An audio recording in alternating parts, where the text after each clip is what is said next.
masquerade has been broken, the mortals hunting us down by the dozens. The elders who held us under their heel and strict guidance are gone, called away by a mysterious force, leaving vacuums of power in their wake. We waited out the storm and survived. Now we awake, rise, and enter this new world of danger and opportunity, unsure if the sects or anyone else survived. All we have is our wits, cunning, and thirst. May the best monster win.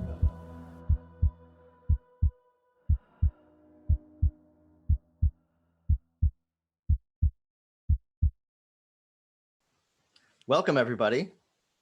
Welcome to Gehenna Gaming, and welcome to Gehenna Gaming's Contagion Chronicle Saga. Chronicles of Darkness is a very interesting game line, and Onyx Path Publishing released the Contagion Chronicle, which I believe was kickstarted and recently released. So we decided to run a cross-splat mega game, and now it's my turn. Someone thought it would be a good idea that I would run Demon the Descent, and I said yes. So that's what we're going to be running today. That's what we're going to be playing.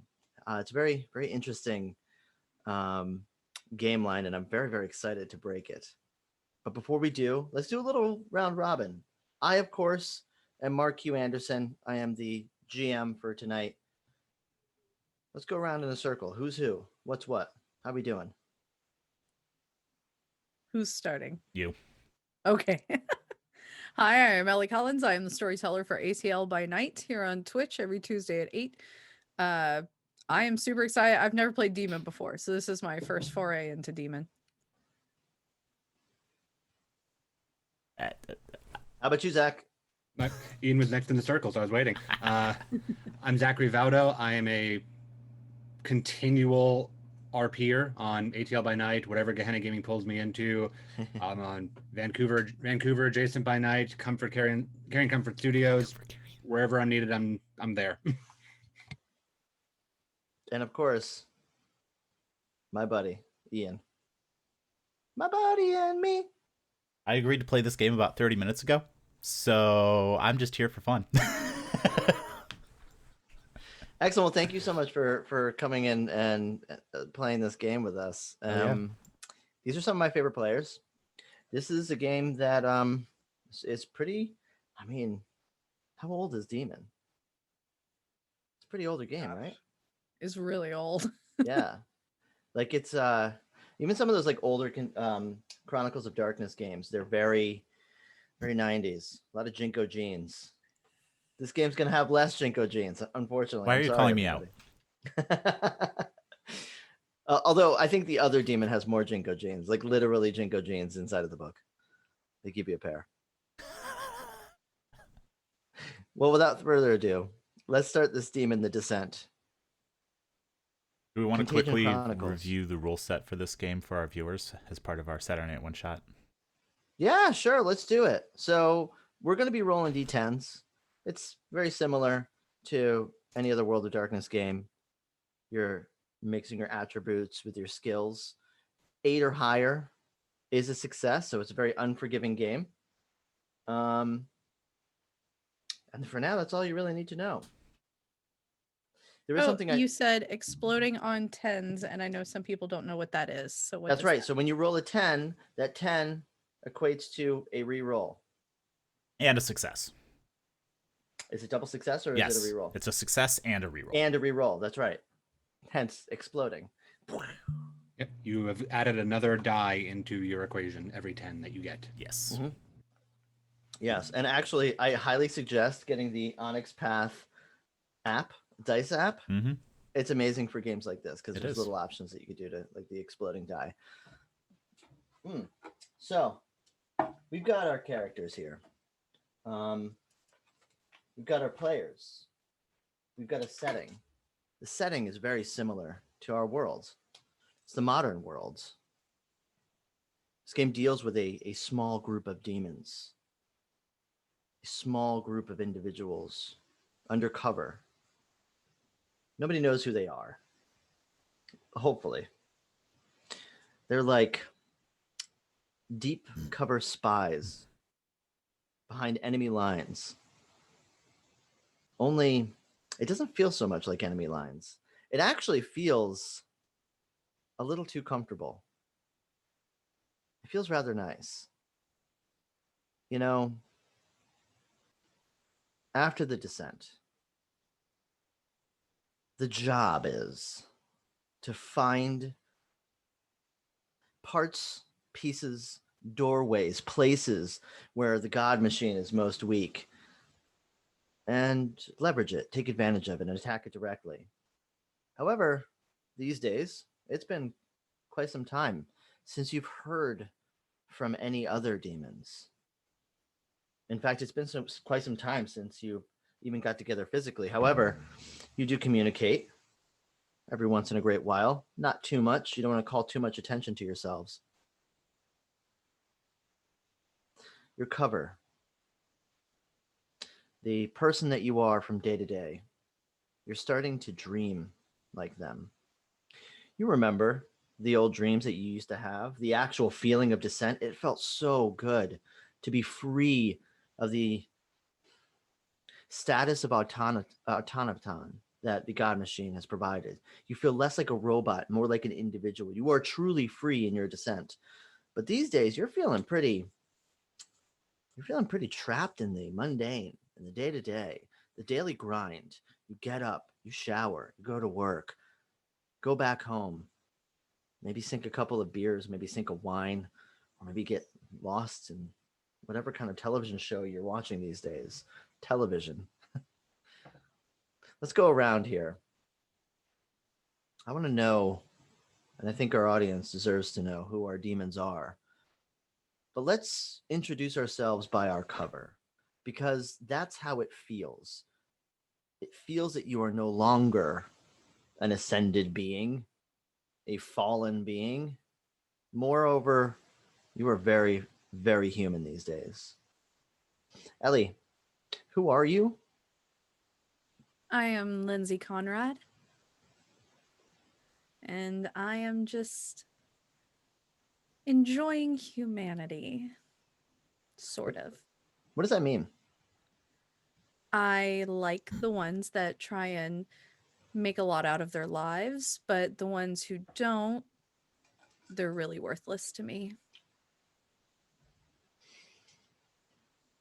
And every day, what's the one common trend from day to day? I get coffee from the same shop every single morning. And I go and talk to my original charge, but now friend, James. It's nice. Mm-hmm. Feels good to have nothing going on. Yet everything on the line. Yeah. Ian, who are you? I mean, it's Tom Little. My friends call me Big Tom, though. Very tall, but pretty scrawny guy. Besides that, pretty wiry. He's doesn't have a job per se. At least he doesn't pay taxes. But he's pretty well known in the party scene. Is that what you're doing on a day-to-day, is partying, or do you have a day job? Yeah, partying. More like a night job. Where is that night job? Partying. Anywhere you can go, anywhere you can get it. Yeah, just Fun times. I make money by selling some stuff, selling a little product at those parties. So Great. It's great to party. It's great to forget. it's great for them to party. Yeah. Which means money for you. Money to buy things like food. Yeah, food. That thing I need. Unfortunately. Zach, who are you? My name's Robert Coleman. I'm a construction worker. And I haven't quite let go of who I am. Mostly it's fading. I'm falling into the routine of the day-to-day. Just get up ass early, go to the yard for the job site, work on what I can, get back home. But in between the regular dreams, there's still this nagging about the occult machinery that didn't work. I think that desire to figure it out is the only thing that's really keeping me connected to it at this point. Yeah, and perhaps maybe it is most upsetting or uncomfortable to you to see kind of things unravel a little bit. It felt so much like a network of nodes. It felt so much like different groups of people coming together at secret times under secret places, doing secret things, and now that is becoming less and less, and using abilities has become difficult. It was a lack of information that made the whole matrix fall in the first place, and I'm not going to let that happen again, even if it's slipping away from me. You know, I think that the greatest trick that the devil has ever played is convincing people that he never existed. The God machine knows this all too well. What is good, what is evil, but the will of the God machine. How do you think the three of you, Big Tom, Lindsay, and Robert, excuse me, how do you communicate on a fairly regular basis or not so regular basis? How do you, and when I say communicate, I guess I mean, how are you really talking to your real selves? Oh goodness, I'm not sure, because I'm normally spending most of my time working at the local soup kitchen and helping out the community, so that's where the guys can generally find me. You know, oftentimes the soup kitchen is the best place to hide. Rarely gets raided by anything or anyone, authorities. You're doing great work. And there were often times where somebody would come up to you and give you a slip of paper with a small note. Or the boys would show up, give you a couple of looks, pretend like they didn't know each other, grab some soup, take a seat at the same table, and wait. And maybe that's what happened. Big Tom, how do you feel about the soup here? It's food. Food.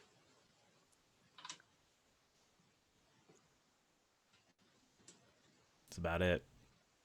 How about you, Robert? The amount that I work, any food is good food to me at this point. All right, move along. I need to eat too. There's a very unwashed, very angry man. Come on. No, slow down. It's fine. Everybody's gonna get some. It's fine. He takes off his hat. I'm very sorry, Miss Lindsay. It's okay. I just love your soup. It's okay. I take it as a good compliment. Thank you. I got a job today. Did you? Yes, I did. I got a job. It's not permanent. It's okay. Any job's a good job. I'm really proud of you. Thank you, Miss Lindsay. That's so kind. They told me to give you this. Okay. And he hands out a book. I'm gonna take the book. Well, thank you. That's so kind of you. Thank you, Miss Lindsay. I gotta go because they said that they're gonna pay me after this. and they're gonna be so happy that I did it immediately, and I didn't even boot once, not yet. Well, I'm proud of you. Keep working hard. The man literally runs like a child through the cafeteria, out the door. I'm going to tap one of my coworkers and say, I'll be right back. I'm just gonna go put this among my belongings so it's not out here. Yeah, And I'm yeah, going, I got this. all right, thank you. And I'm gonna go in the back and I'm gonna check the book and see what it is. So the book is a biography of the Buddha. It's very well worn. The corners are frayed, dog-eared pages, and highlighters kind of highlighting various quotes from Siddhartha. Mm-hmm. And there is one page in particular that's folded twice, dog-eared fully halfway on the top, and then dog-eared again from the bottom. Okay. I'll unfold that page. There's an address, Uh-huh. and scrawled in very messy marker is, "We found a way in. He's sleeping." Okay, I'm gonna just fold the pages back so that I still have those marked and slip it into my bag and go back out. Big Tom, what are you doing? Take the bowl of soup. Find a place to sit. Just kind of look. I'm just kind of looking at the soup. Looking up. Looking It's at Robert. nothing. Looking around. Looking back at the soup. The soup is kind of more of a broth with various floating bits of vegetables and one meatball. It's not the most fancy of soups, but it's got enough oil in it to help with the calorie uptake. I literally just pick it up and I drink the entire thing down in one go. Robert, what are you doing? You know, Tom, if you ate it a little bit slower, you might actually enjoy it for a change. No, I wouldn't. It's food. They put a lot of work into it. Give it a try sometimes. Bored. When are you not bored?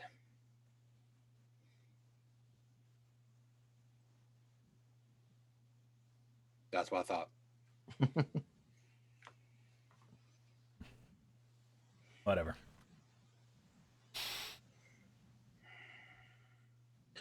Lindsay, what are you doing?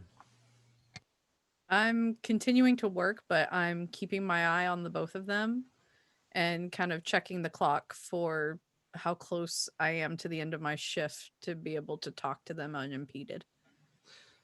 So this is kind of it's not the graveyard shift, it's right before. Mm-hmm. You're nearing the end of your shift. There's a new crew that's coming in, a few new pots, a big box filled with canned soup. Typically at this time, what they do is they kind of switch things out. So they're starting to pull the big pots and the all the silverware and utensils so they can kind of wash them in the back. And they're starting to open up each and every one of the cans. What they do is they mix 10 different cans of soup together into one. It doesn't always have to be the same kind of soup. Oftentimes it's 3 or 4 or 5 different flavors or styles. Italian wedding or clam chowder and chicken noodle soup all mixed up together. Yum.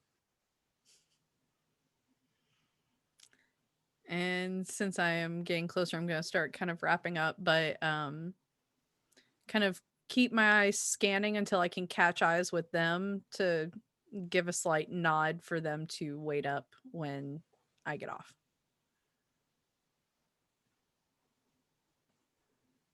So you do that. There's a couple of fights between a few people. A bunch of people have come in that are just trying to feed their families. Some of them might not even be homeless, to be honest. Times are hard. And the saddest part is when you see a father walking in with 3 children. No mom. Yeah. The backstories of all of these people are always so interesting. And even the 2 guys that are fighting have their reasons. This is a place of non-judgment. It's a place of safety. It's a safe space for anybody who's feeling liminal, literally in between. And that's what demons are. That's what you are. You are literally in between. So it's a reminder, probably. At the end of the shift, Tom and Robert, where do you meet her? Do you wait inside, or do you have other plans? I don't know. Probably outside. Works around, for me. Around the corner. Works for me. It's late. It's about 11:30, almost 12. Yeah, we'll step outside, move around the corner, so when she exits out the back of the building, she can meet us halfway. Yeah. Yeah, you're kind of in an alley, right? Yep. Maybe a cat runs through, a rat runs through, a junkie or 2 nodding out. They're not going to hear anything. I'll come out the back and head towards where I know they're waiting.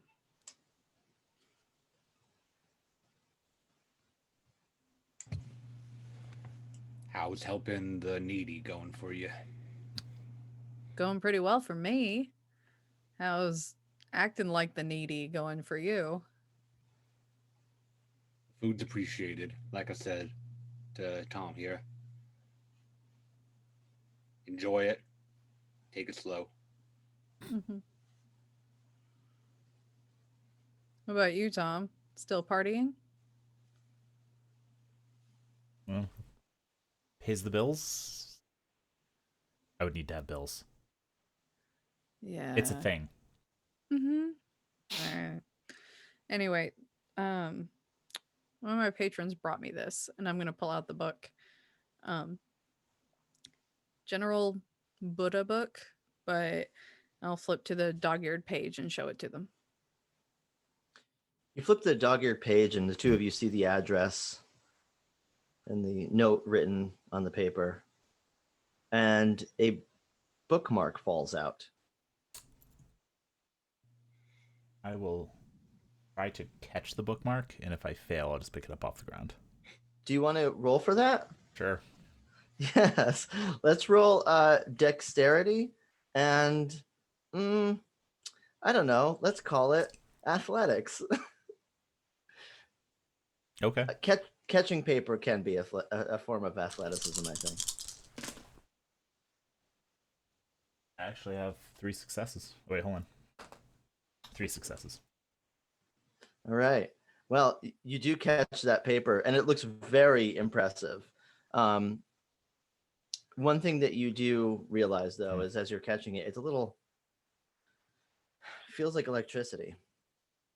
Your hand literally feels a shock as you're grabbing it. Static. On the front, there's a picture of a monkey with a man's clothing and a look of love and grace on his face, smiling. And on the back, 2 words, the Dhammaram, and the same address that's written on the page of the book.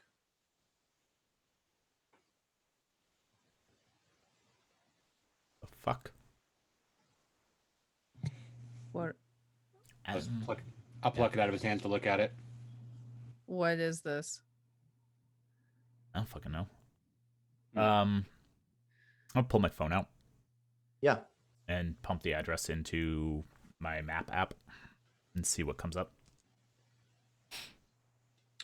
It looks like it's the address of some kind of Hindu temple or Buddhist temple.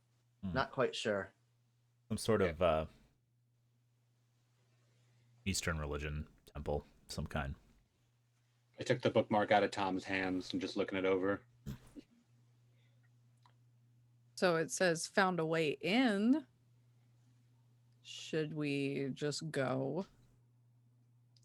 As well. Feels a little convenient to me, but there's definitely ain't no Oh, it's certainly a trap.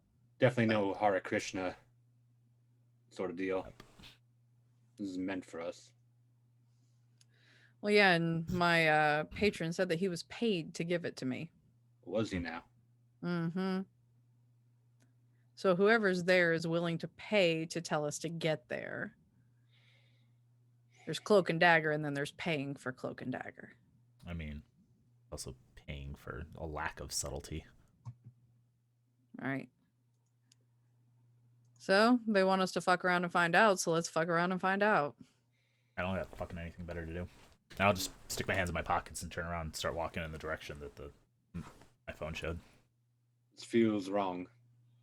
Everything feels wrong. It's a constant state of being. You're not wrong there. As Tom walks away, you see him just walk over a sleeping junkie as if they're just a curb or something. Nothing too rude, but just completely ignoring the fact that he's stepping over another human being. Lindsay's gonna roll her eyes and kind of look down at the junkie and see. Trying to think what kind of role that would be. What were you trying to do? What would you like to? Trying to see if it's the kind of person who looks down on their luck or somebody who looks like they're kind of into their state of being. Or do they actually seem downtrodden? Well, let's do. You could do like an intelligence investigation roll. Okay. Let's see here.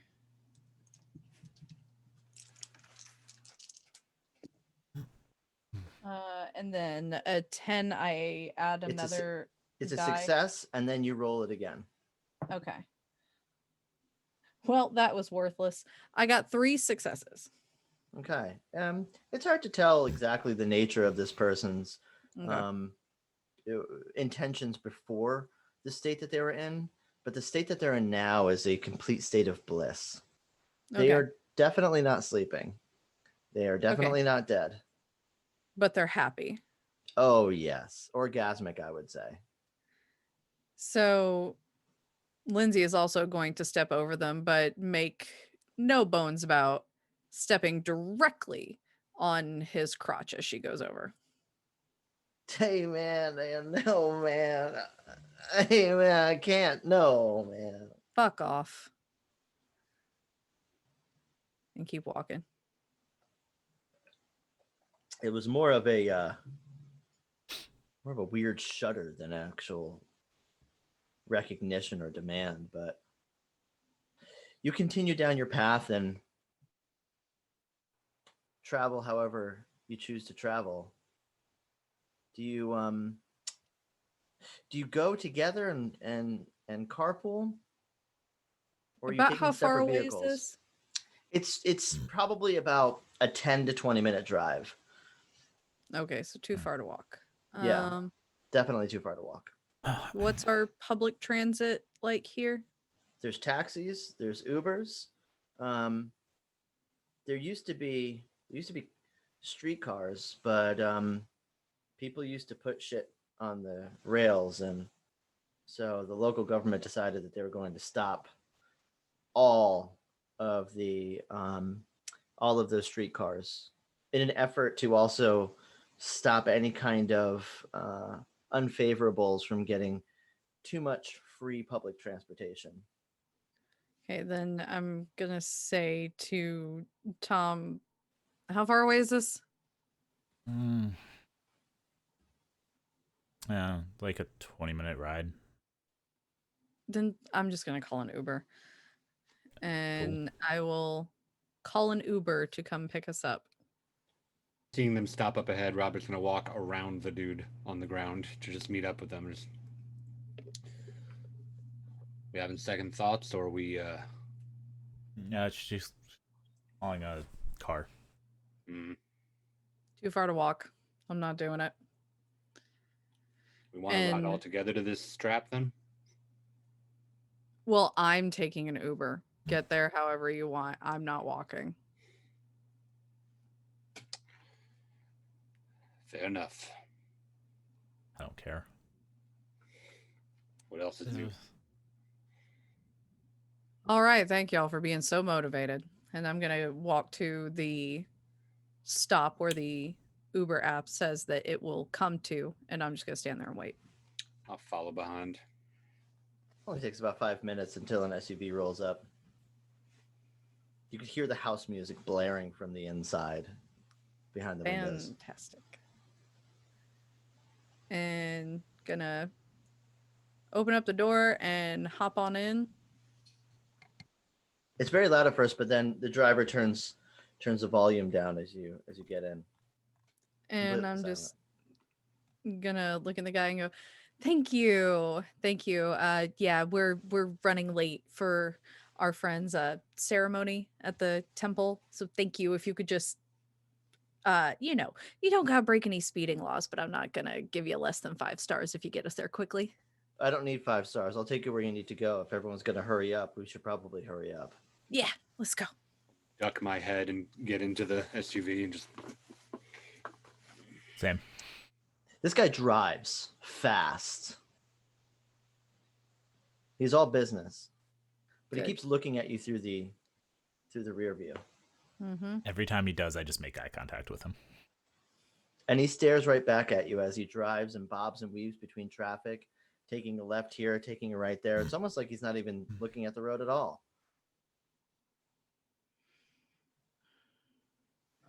Lindsay's probably noticeably pissed. So, how long you been driving? How long is a piece of string? Depends on where you cut it. Yeah.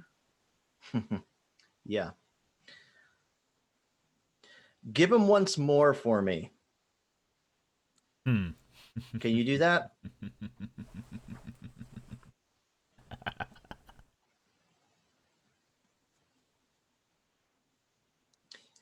I haven't seen one of us in a long time.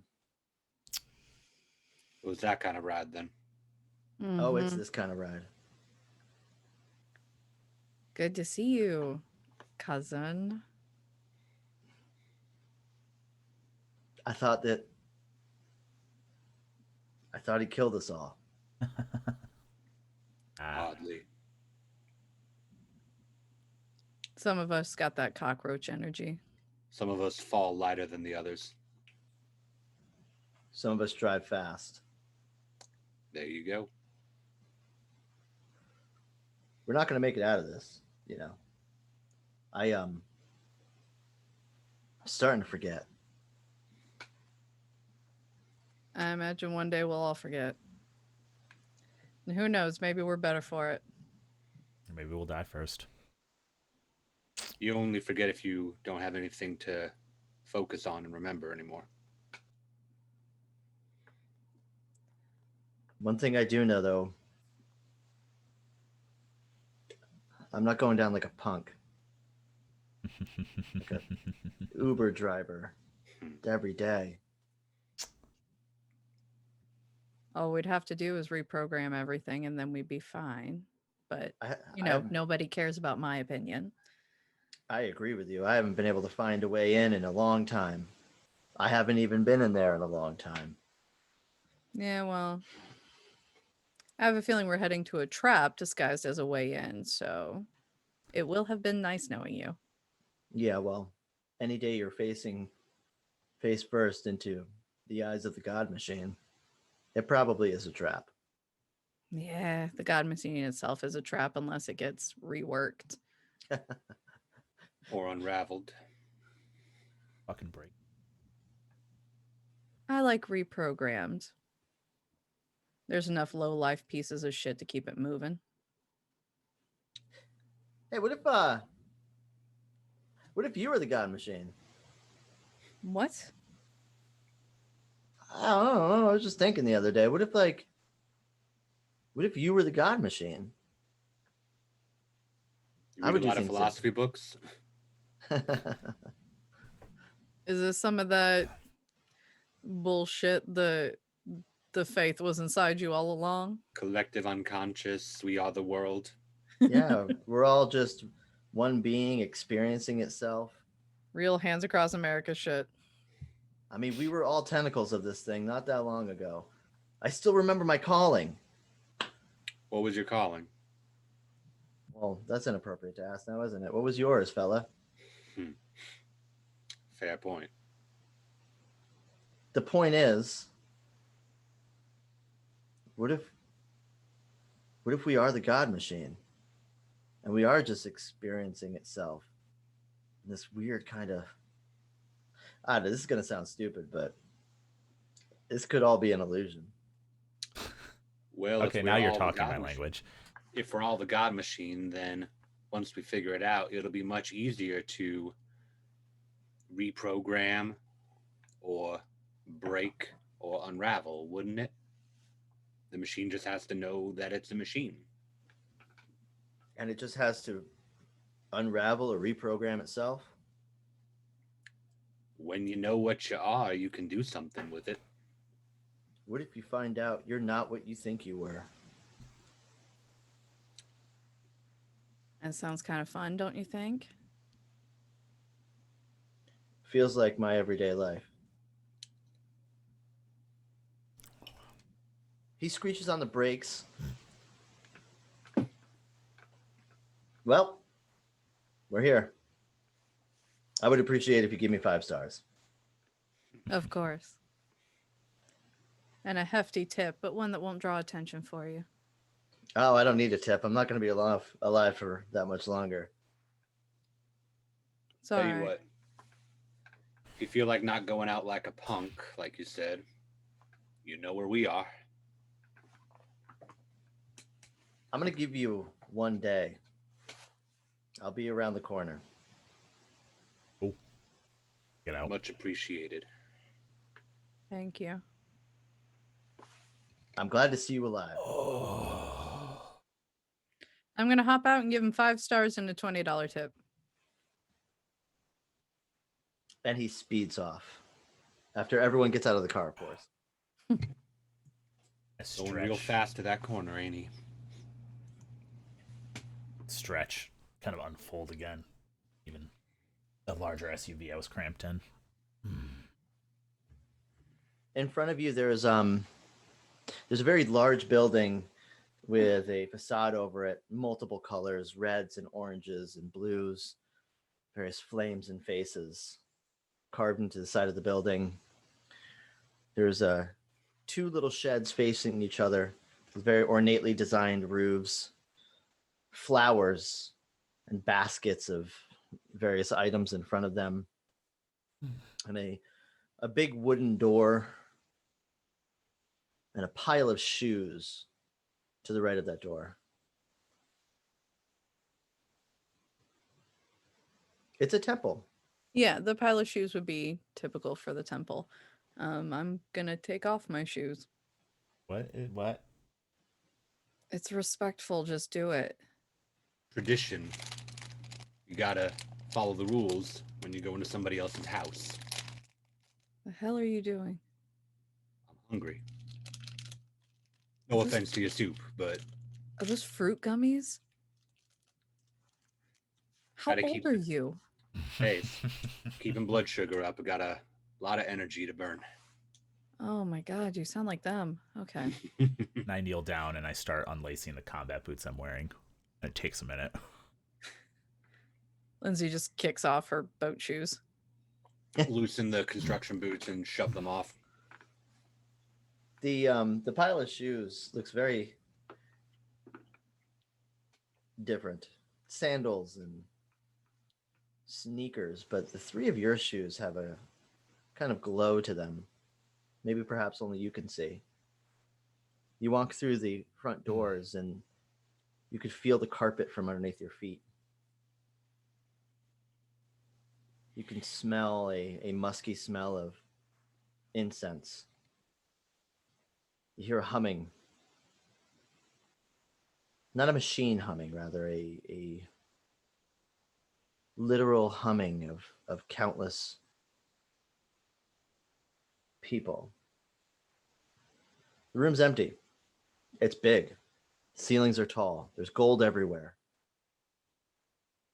There is a fat, very happy man with the face of a monkey at the front of the building, right at the temple. Cool. And I'm there's gonna. I would just be looking around, looking for anyone who looks like they're waiting on us. there's a young woman who's kind of minding the various places of the incense and the various candles. She's lighting some candles, putting other candles out.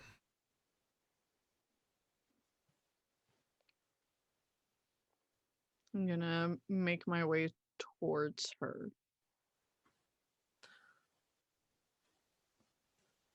Oh. Excuse me, hello. Hello. Oh, hi. Hi. We had a friend who asked us to meet him here. I'm sorry, I'm not really familiar with the religion. We took off our shoes because I saw that that was a thing. But I don't know where I would meet him or what the protocol is here. I just need some help. You came to the right place if you're looking for help. Welcome to the Damaram. Thank you. I don't know who your friend is, but all are welcome here in the Damaram. Okay, is it all right if we just look around and try and find him? Yes, of course. You would, if you're meeting, probably meeting downstairs, I would imagine. Okay, thank you. I could show you. Oh, that'd be wonderful. Hmm. You're so helpful. Thank you. Yes. An offering, please. What is considered an appropriate offering for here? That's not my decision to make. My apologies. Is it something like just a personal offering, or is this the kind of place where you throw coins? That's not my decision to make. Oh, okay. And she's gonna reach in and just find like a little fancy keychain that she's gotten traveling around. But it's a really like one of the nice like bronze metal ones. She what are you going to do with it? I'm going to offer it. She's going to look at you in a very judgmental look Mhm. and take it from you and put it in her pocket. And then wave over to you guys, to everybody, and walks down the hall through a stairwell. There are statues all lining the stairwell. There seems to be an opportunity to worship or to take a moment to praise various deities throughout this building. One of them, she pulls the keychain out and places it at the foot of a statue. Thank you. She walks down the stairs, and the loud humming becomes more of a chanting. Hey, storyteller. Yes. What religion are we looking at here? Are we looking at Hindu? We're looking at Buddhist, something in the area, but indiscriminate? Well, at first it seemed like it was Hindu, given the first altar in the big room. But as you descend down the stairs, the various statues change and become less traditional and more modern. Some of them wearing even glasses, some of them resembling bounds of wires, others resembling computers, various objects that are associated with technology. This looks recognizable to me, or something that I might be able to recognize? It's definitely something that you know is not your typical Eastern religion. I was curious if I knew any of the people that were seeing as statues. You could try to roll for it. If you want to roll your intelligence and occult. Can do.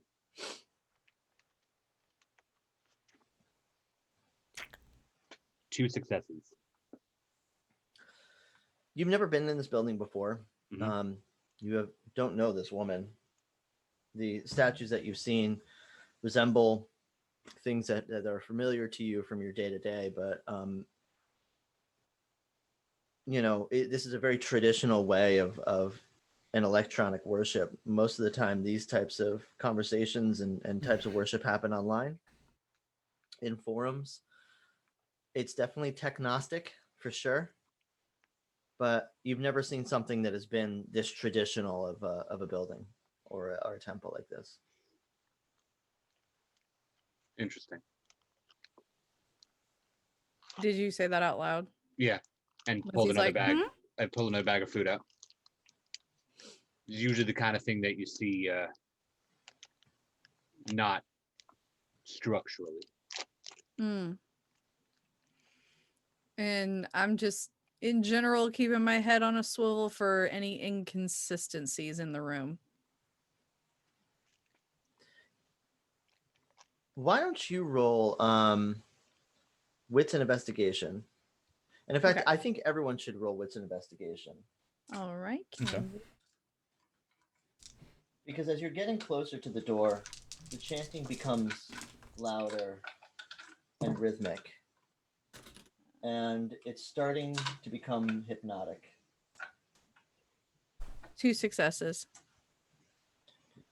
Okay. So, Big Tom and Lindsay, you're just feeling the quickening of this kind of darkened hallway, the incense, the humming and the chanting. It's all very, it's nice. It's meditative. But it also feels a little bit like a calm before the storm. Robert, you are starting to see a kind of glitching on the walls, a kind of shimmering in the darkened corners. Hmm.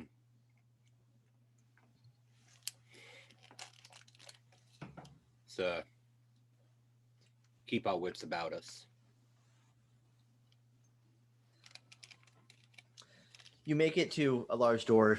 It's very, kind of looks like one of those double doors that you find at school that open up a gymnasium. She opens the 2 doors, and you were just awash with chanting and humming. Inside the room, there are people sitting in folding chairs with their limbs and their heads dangling, wearing headsets or looks like some kind of VR helmet. Mm.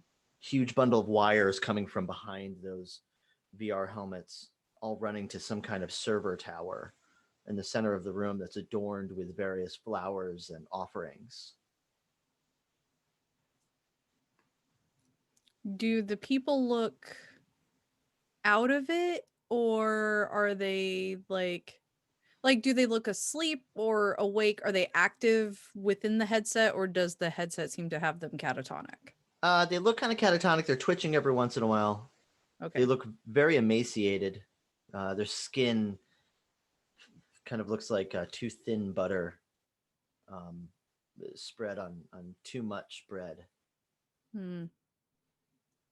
They're bony. They look like they probably live a very healthy lifestyle or just haven't eaten quite a while.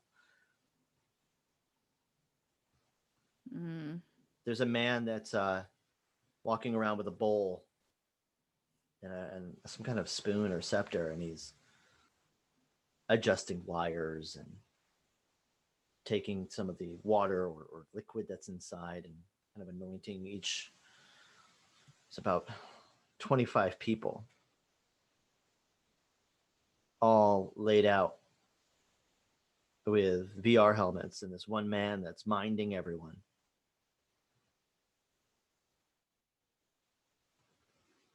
Is the woman who walked us down here still with us, or have we walked in alone? No, she's standing at the door, Okay. on her knees, Okay. in kind of respect to the room itself. Okay. Does it appear like she's waiting for us to do the same? No, she's just Okay.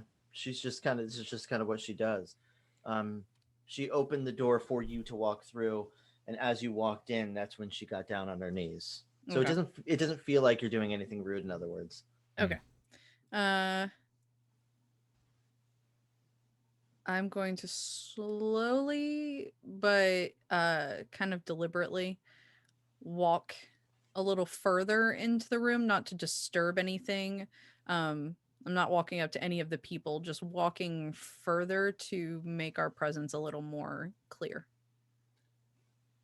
I'm just gonna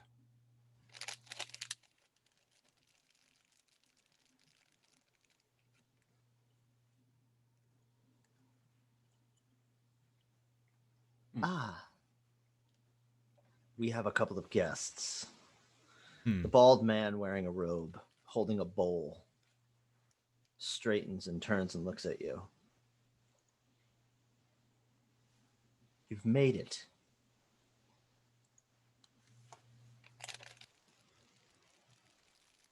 Welcome. So you're the one that sent the book to me. Yes, that was my book. Why didn't you just bring it yourself?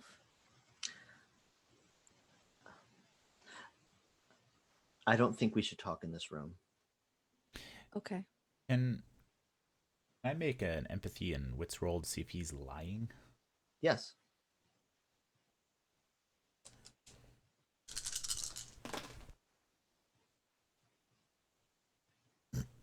Three.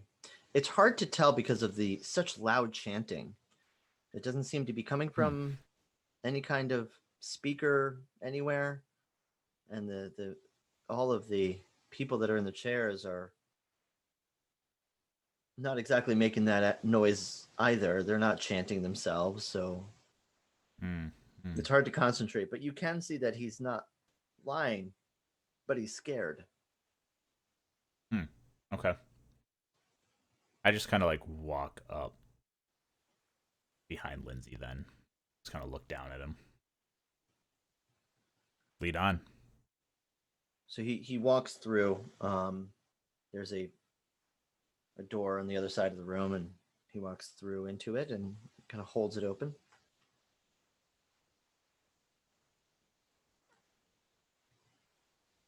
And he's holding it open, waiting for us to go in first.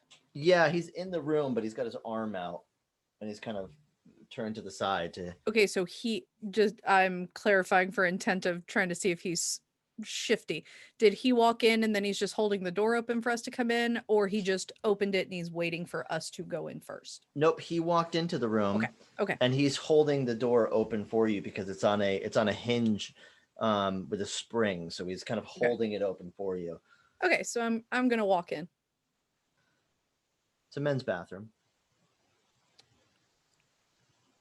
This ain't a real proper place to take a lady. I don't think it's. I think this is the only place that is safe to talk. So talk. I can't speak out there plainly. Certainly not safe to talk in the ladies' room. Oh, certainly not. It would be inappropriate if I were to go in there. Exactly. First things first. Is there a garbage can in here? What? Yes, right over there by the sinks. I'm gonna throw away the wrappers of the food that I just ate.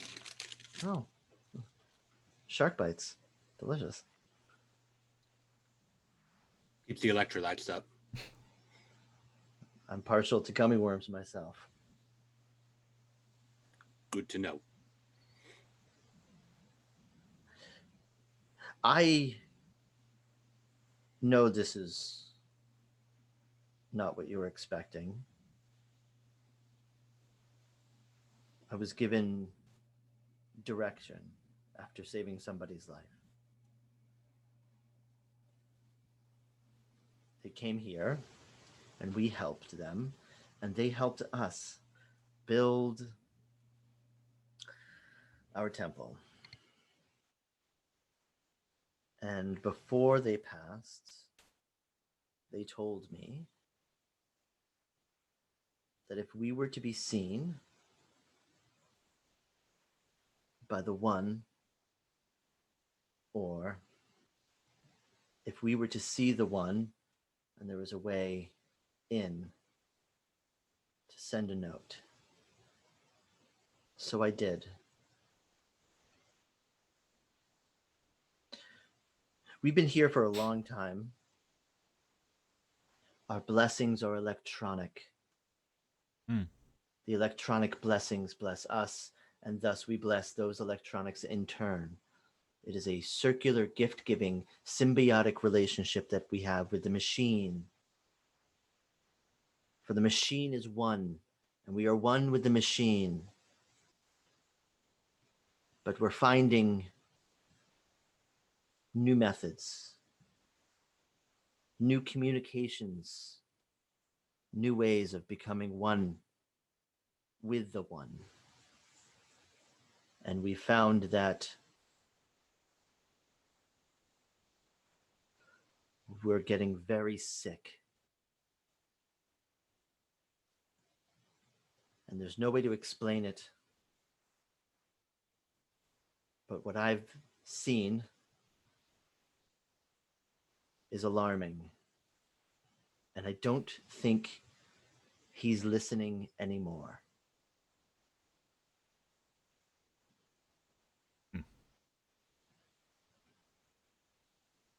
Mm.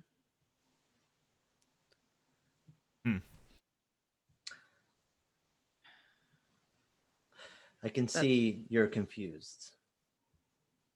Let me put it plainly. We've used our technology to speak with God. Mm-hmm. God has made us all sick.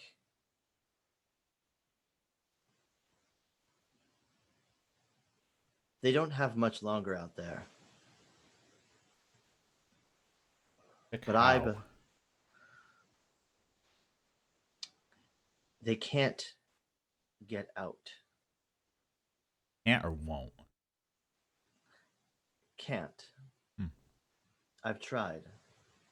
I've taken the headsets off and they stop breathing. I've unplugged the machines and they start seizing. So what do you want us to do? I have a few headsets left that I have been able to use and disconnect with new knowledge of how things were, how things will be. I'm starting to become addicted.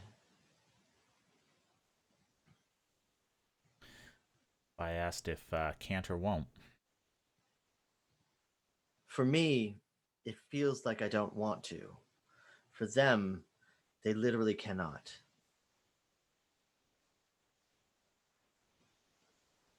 And I have noticed that because there are so many of my brothers and sisters connected,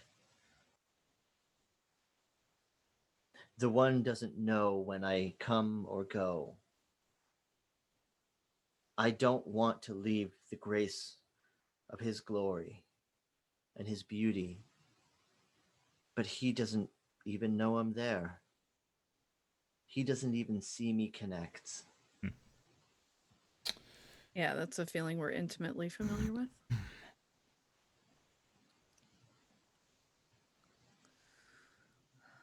So what is it you're hoping we can do for you? Just plainly. I want you to help me disconnect my flock. Without them dying. Yes. And if we can't? Well, then we're all damned, aren't we? All of us. He won't listen to me, but maybe he'll listen to you. He will literally not hear me. I have screamed in his face I have sat at his base. I've cried, why? Why have you forsaken me? And still he does not listen. He ignores me, like he hates me. Yeah, well. I say quietly myself, and they might overhear me, but I try to make sure he doesn't. I say, or he's just fucking dead.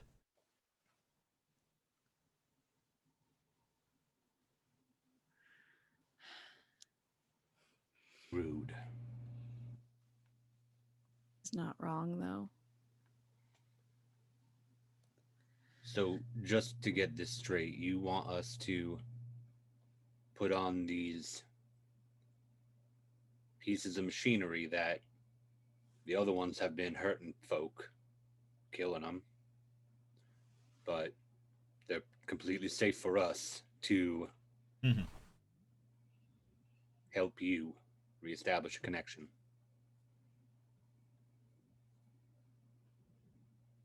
Yes, I want you to connect to the God machine when he's not looking. Find him.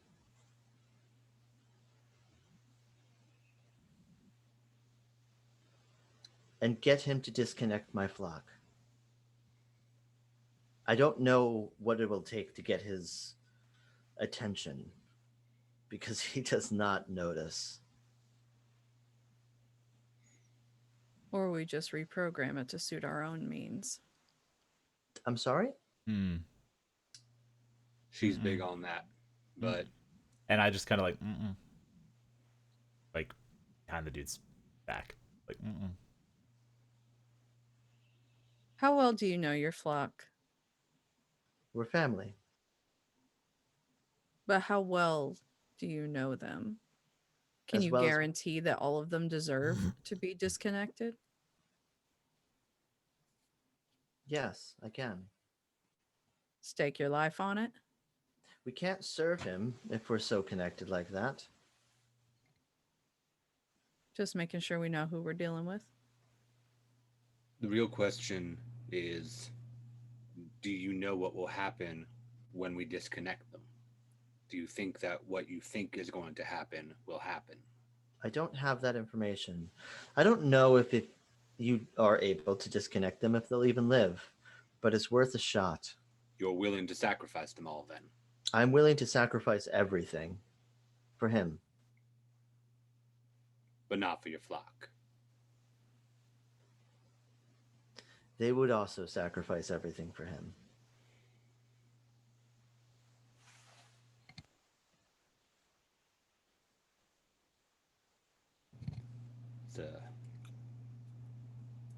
What do you guys think we should?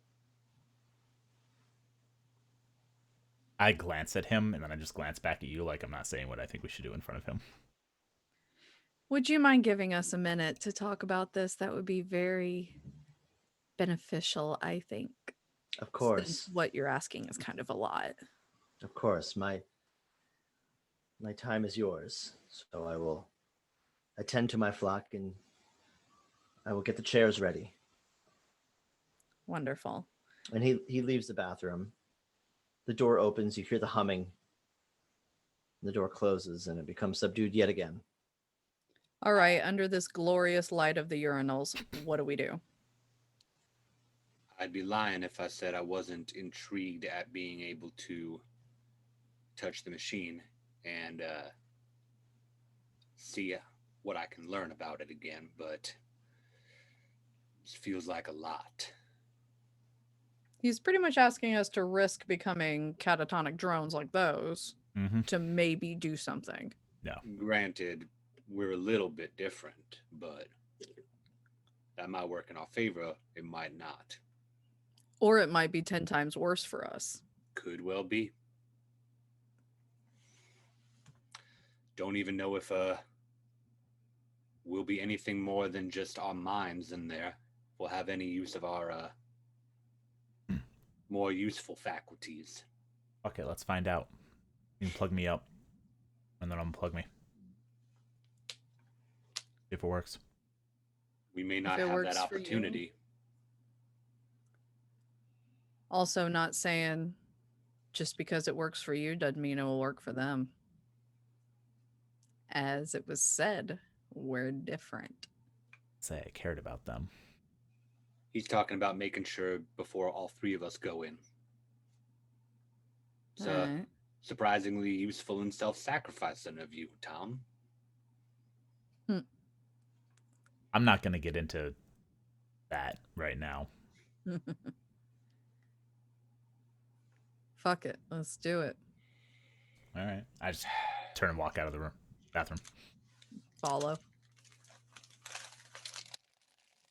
Again Are with you the snacks.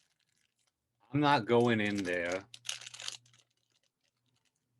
empty stomached. My God. The three of you walk back into the large room. There are 3 chairs with headsets hanging on them. Also, a cup of water underneath each one.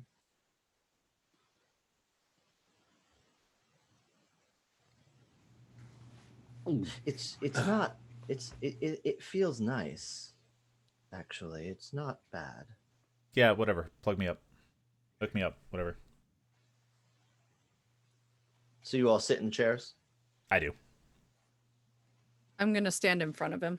Yeah, same. He offered, so why not? So the man takes the headset and adjusts it onto your face.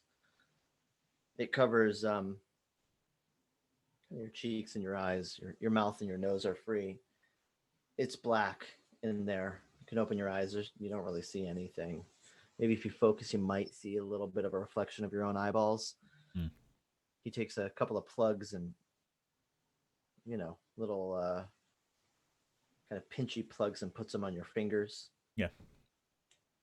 He wraps a cord around your body, not tight, just kind of loosen up some of the slack and kind of lay some of the cord on your lap. Oh, hey. While he's doing that, I interrupt him. I'm like, how do you come back out? I'm sorry? You Come said back out. Yeah. Oh, you find the exit. He puts plenty.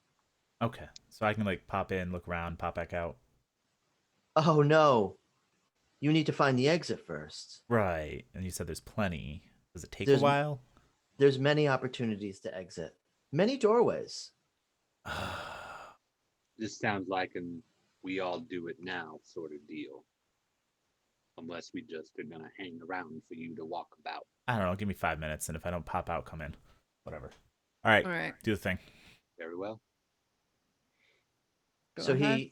he walks over to a button on the side of the server tower, and Big Tom's arms and his head slack.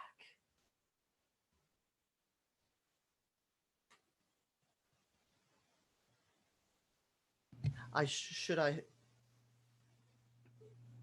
have 2 more. Want to see how quickly it takes for him to get out, and if not, then we'll take you up on it. We need to see how viable this is first. Hope you don't mind. That's quite all right. Call us inquisitive. Sure. Speaking of inquisitive, you said it's quite pleasant heading on in there. Yes, it feels nice, like an orgasm. Very well. What kind of control do we have over ourselves in there? Absolute control, beyond absolute control. Sort of a free your mind, to the mind's fullest extent sort of deal? Yes, Agreement be it? you are your other self in there, fully, body of light. Body of light. Well, good thing I charged up then. Yes, I put some water below the seats. It seems that your associate was not interested, so you're well prepared. do apologize. I swapped our cameras accidentally when my camera went out. Oops. That's okay. My name is now Robert Coleman. I think this is a good moment to take a quick break. Yes. Why not? Sorry about that. It's cliffhanger anyways, and I love it. So let's take a quick 3-minute break. Okay. All right, we'll be right back, folks.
Welcome back.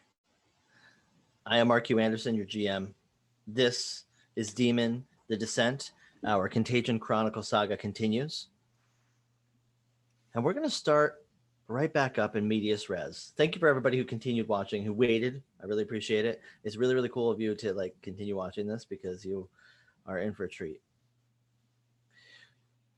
Big Tom, you are on top of something. You're holding on to something that is holding right back onto you. And it feels organic. Oh, no, not that kind of organic. It feels like a tree, like a root.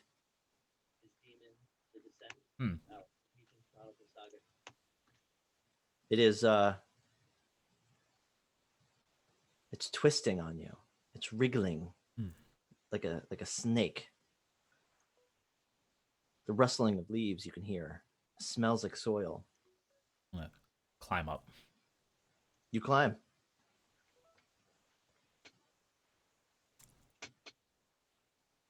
The intertwining vines and limbs of sticks, you get your fingers poked with tiny little pieces of plant matter. Push them out of the way. You don't feel gravity. It doesn't really feel like there's any discernible up or down. You're just climbing up. Is it dark? Kind of. There's a light emanating from behind some of the vines, but behind you it's completely black.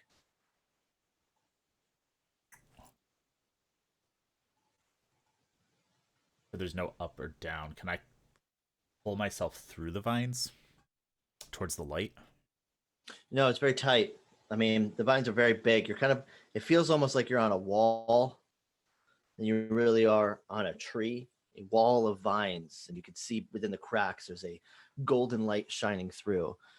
Every time you push your fingers through between some of these vines or between some of these limbs, they seem to kind of slither and tighten up.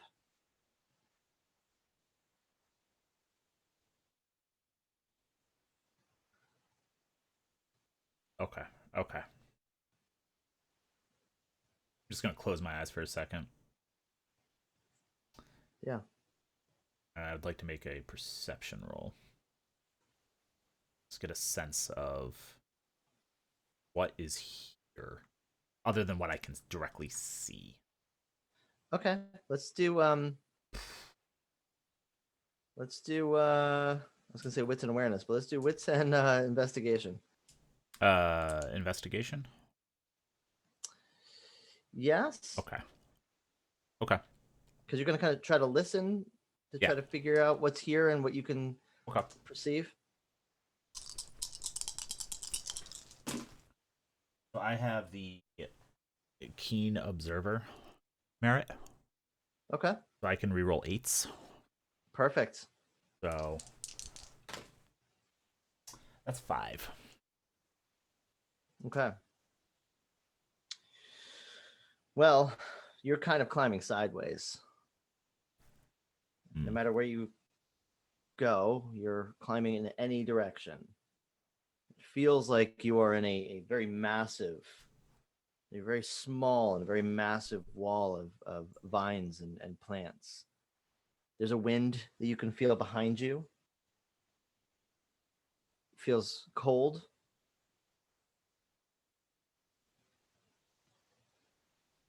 And you know that you can't really go through the vines. You can't go into the wall because they're going to stop you at any chance they get.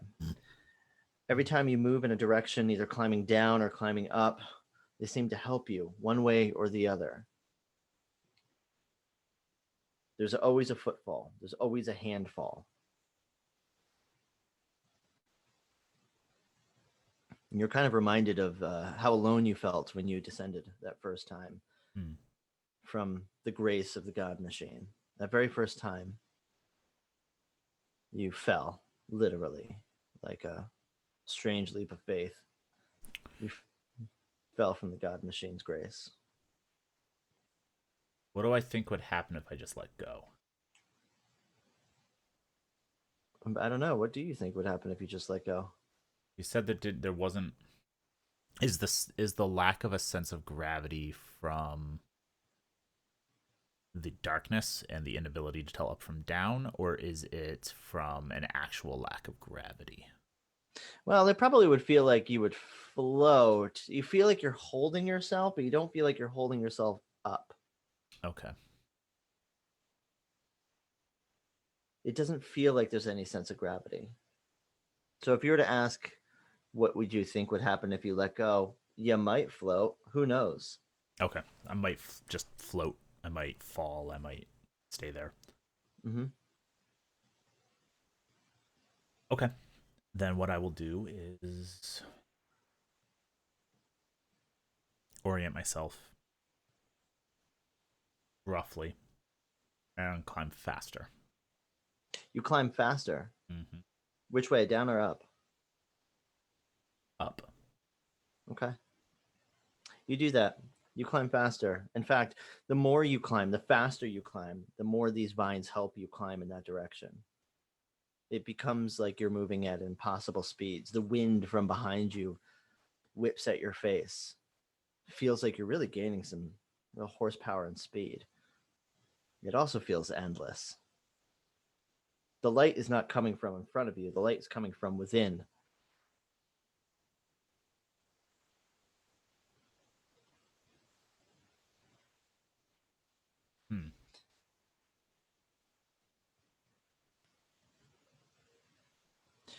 Robert and Lindsay, as you're standing there, the man is kind of adjusting Big Tom's wires and anointing him as well, whispering little prayers at him in his direction. But Big Tom is just twitching every once in a while and just kind of sitting there in his chair. What are you doing? Just watching him, watching the twitching, see if there's anything consistent about it, any inconsistencies that would cause alarm, like making sure that none of the twitches are convulsory, that they're just more like signs of life twitching. Watching for anything about him that might indicate what's happening to him. Okay. Do you want to roll? Yes. Maybe to try to see if there's something there. Maybe wits and investigation to try to.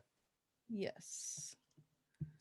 Or you could also intelligence and medicine to see if maybe you're recognizing something more biologically different. I'll take the one lower die to do medicine, since that's more what I'm trying to do. Cool.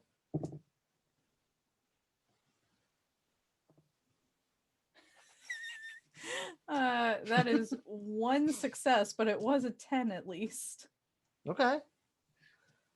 Reroll that bad boy. 10 again. I did, and I Okay. got a 1. You got a 1. You know when you're sleeping next to somebody in bed and they do that jerky thing? That's kind of what it's like. Okay.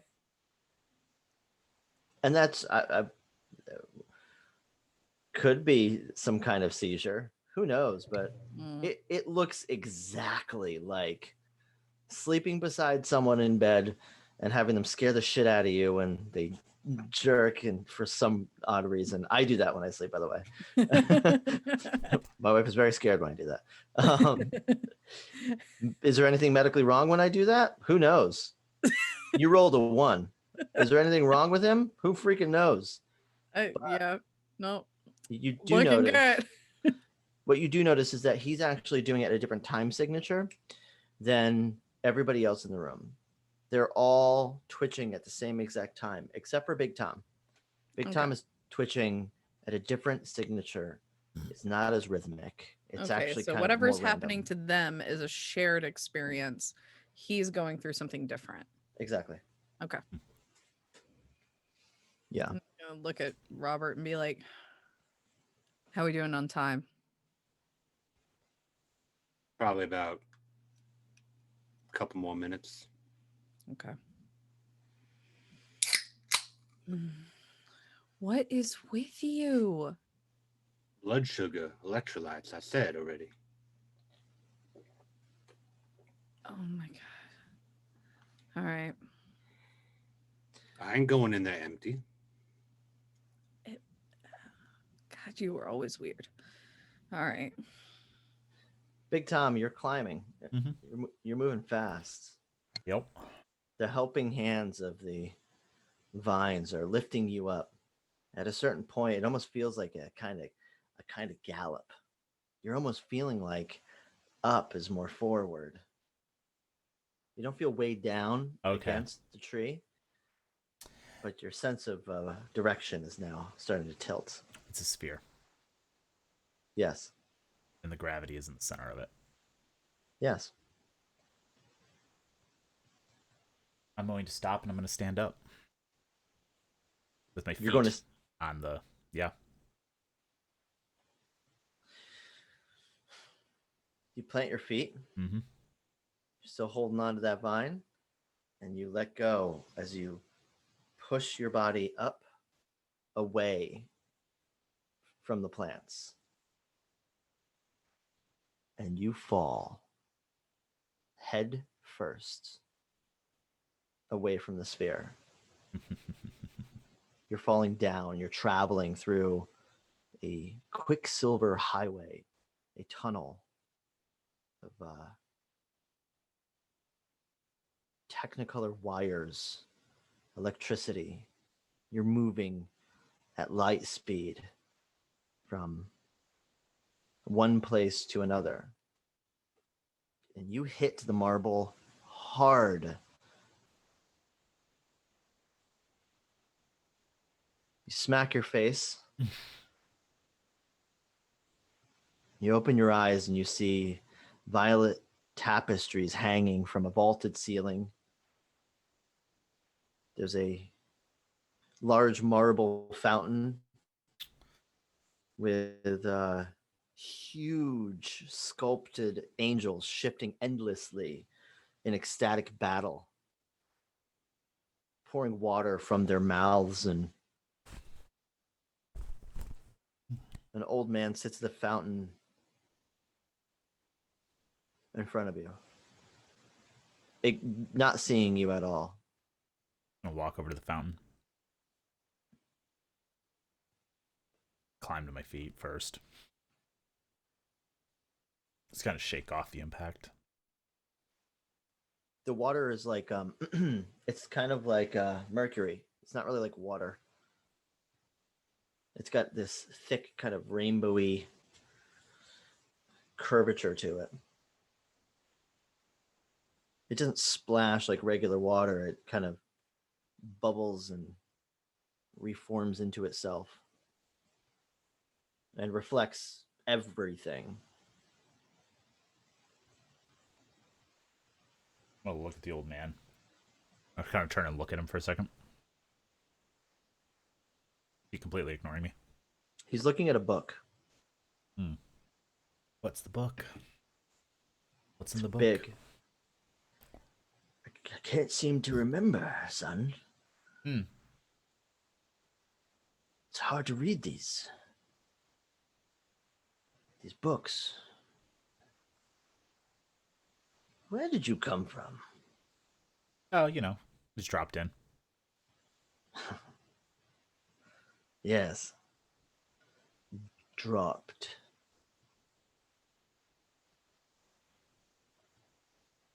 I can't remember.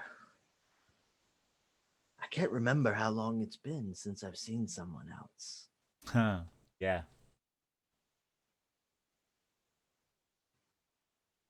What's your name? Tom. Tom. I knew a Tom once. Yeah. Yeah, really short. Oh, well, It's very different than you. Hmm. Or was he me? Was he much different than me? Does he look short? Yeah, he's a short old man. He's about maybe 5'1". I don't know. You said he was short. Maybe not. Maybe. I've been trying to remember. It's hard. I don't talk to many people these days, and I don't remember my name.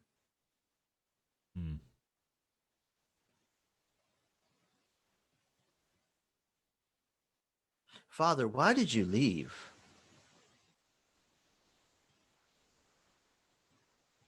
I'm sorry, he's talking to me? Yes. I'm not your father. Oh. I'm sorry, how rude. What is your name, son? It's Tom. And while I'm talking to him, I'm going to start looking around. I'm going to start like talking to him on autopilot. Just, like, Yeah. And then I'm going to look around and see if there's another way out of here. What else is here? Yeah, so there are stacks of books all over the ground everywhere, like on top of the ledge of the fountain, on the floor.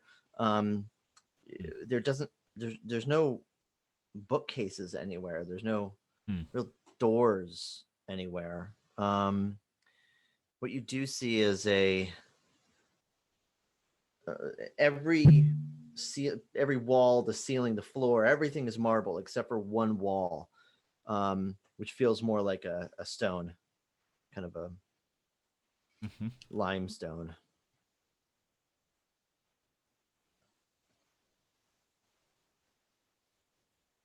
What do you do? I want to stick my hand into the water. Touch it. It doesn't really feel like anything. It's almost like your skin is hydrophobic. You pull it out, it's not wet.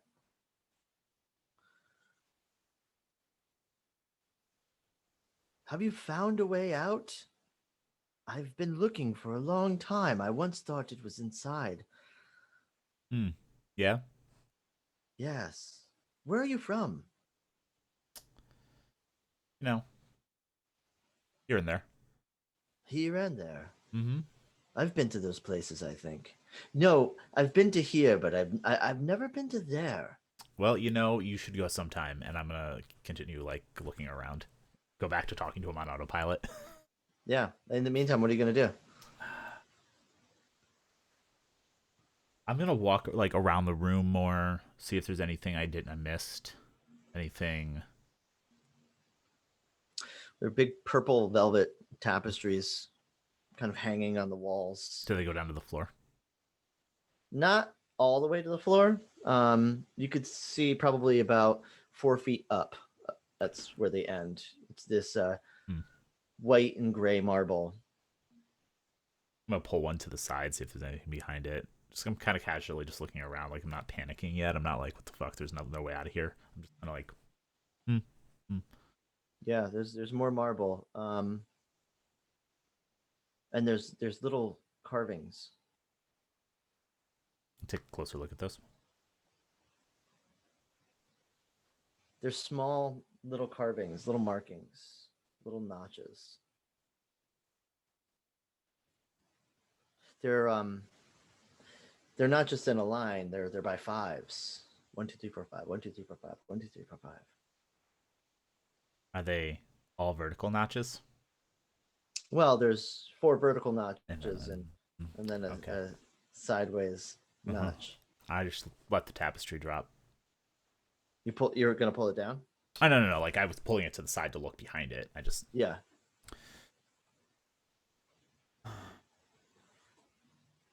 There used to be words in this book. I used to be able to read them. Gosh, it's been so long. I'm gonna pick up one of the books. Flip it open. Empty. Drop it. Pick up another one. Nothing on the pages. So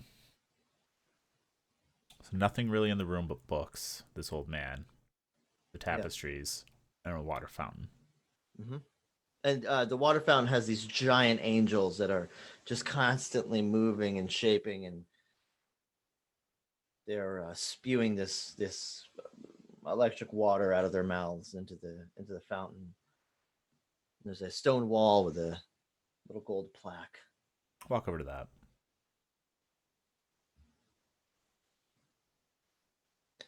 On the gold plaque, it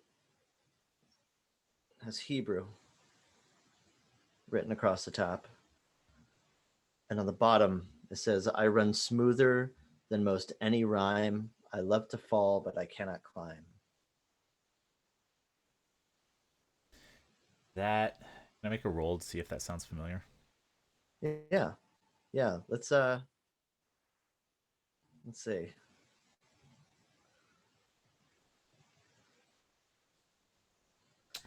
Let's do like you could do an intelligence and academics.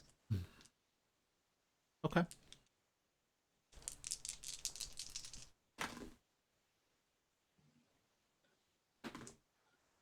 Two success. It's a riddle. Yeah. No. Really? It's a riddle. You've not heard this riddle before. Okay. I run smoother than most any rhyme. I love to fall, but I cannot climb.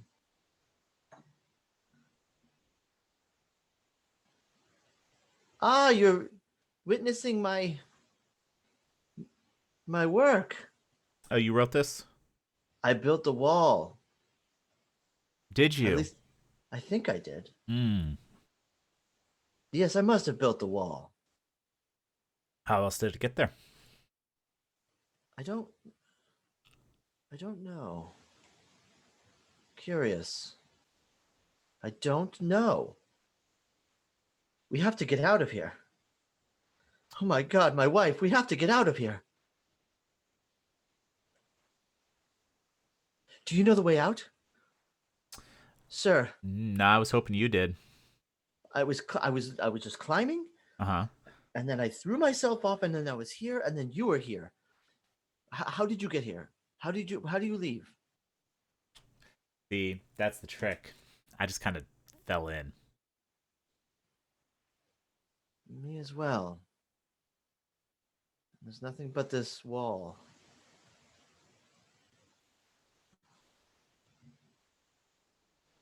Lindsay, Robert, what are you doing? How long Watching. has he been in? It's about that time. It's been about 20 minutes. Ooh. Well, about it. Fine. I'm gonna go and sit down in a chair and just. All right, fine. I'll go to the Spend other the chair. fun. I'll go to the other chair, and I'm gonna ask the guy that you said we get to. We are in control when we're in there, or is it just of ourselves? Oh, you have all control. More than you know. Well then, I'm looking over to Lindsay. Try to think of Tom when we get there. Maybe we'll find him if he went too far. And if not, then we won't. It's the first time for everything to think of Tom. Let's do it. The man adjusts the wires and your headgear. Are you comfortable? I guess. Feel like I got a block on my head. Well, sir, I just want to warn you. It's probably not a good idea that you've been eating so much. This might make you sick. And Be he the first time for everything. slams his fist on the button, and you are awash with an overwhelming sensation of beauty and light. This is the most fantastic feeling that you've ever felt in your entire life. And when you open your eyes, you are holding on to sticks and twigs and limbs and vines with a golden glow behind each one. Are we holding on to them as if like to maintain where we are? Are we hanging? Or yeah, are we hanging or are we just holding them? You're holding them. It doesn't really feel like you're holding yourself up. It just feels like you're holding on to them. Okay. I'm gonna let go with one hand and see what happens. You do that, Uh-huh.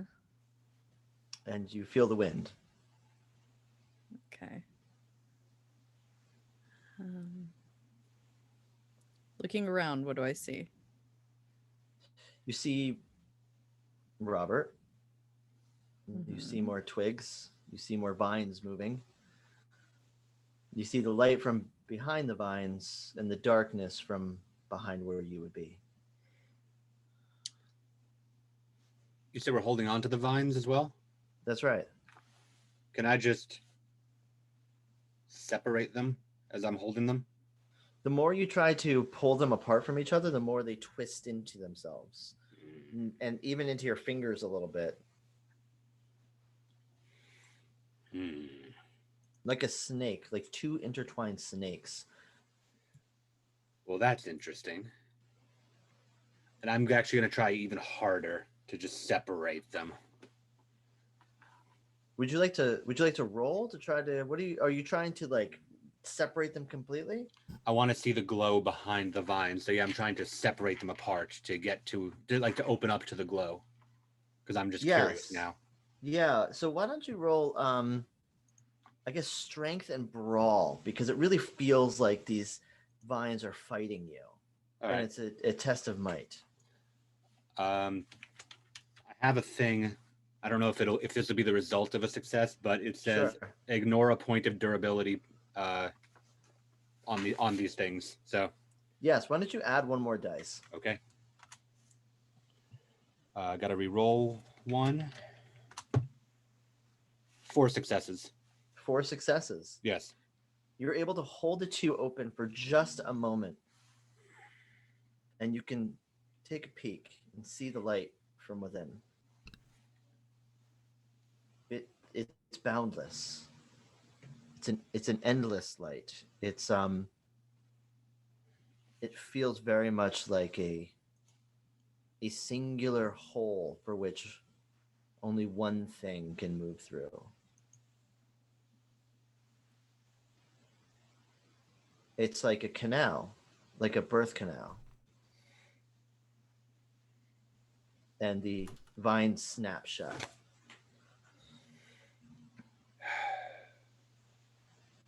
What? What is it?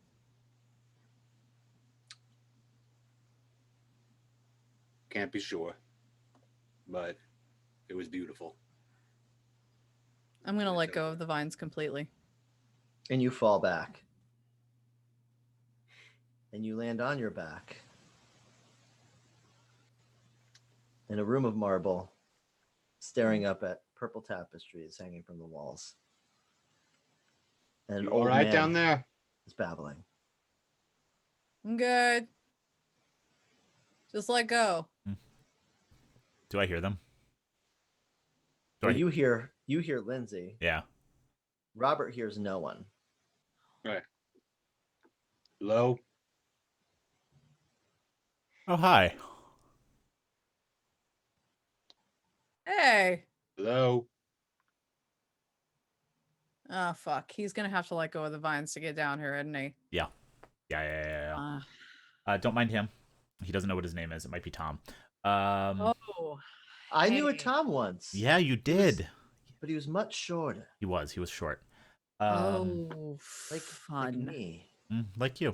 Looking at him, does he look like anyone who was in the temple when we were there? He doesn't look familiar. Okay. In other words, he kind of looks like a nondescript man, and it would be difficult to tell anyways, because most of the people had something on their face. Okay, yeah. Eventually, Robert's going, nah, hell, and I'm just going to push back off.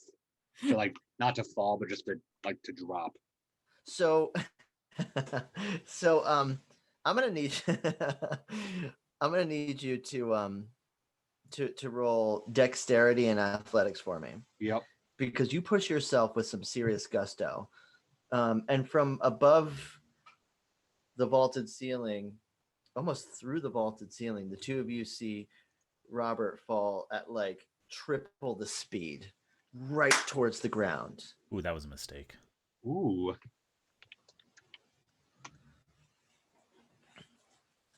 Uh, 4 successes. 2 of them were 10s, but didn't amount to anything. Okay. Well, you're nimble like a cat. You hit your side. You don't hurt yourself too badly, but it does look pretty graceful the way that you land. Not like a superhero, but you didn't hit your head, so that's good. Yeah, I have iron stamina, so whatever I did hurt, no, I didn't. Perfect. Are you here? Are you here to save me? Oh, don't mind him. Are you here to save us? No. Hey, Linz, come here. Yeah. I point at the plaque. The riddle? Is Yeah. that where the riddle is? Yeah. Okay. Yeah. I'm So like- it's little gold plaque that says, "I run smoother than most any rhyme. I love to fall, but I cannot climb." Is there What? anything around it that looks like the answer to the riddle has to be something that we do, or There is no there's no ledge. It's just a wall. Okay. But it's a very I'm just trying to dry- think like it's a very if dry something had clump. a I'm trying to think like if something had a Anything to riddle interact that was with. like yeah, like if something was a riddle like about fire and there's a torch nearby Yeah. kind of thing. No, all you see is this really dry limestone wall with a nice fresh gold plate on it. And then Okay. obviously behind you there's the fountain with two Yeah. angels in ecstatic battle that are spewing this kind of mercury water from their mouths. I tap the Okay. plaque and I'm like, water?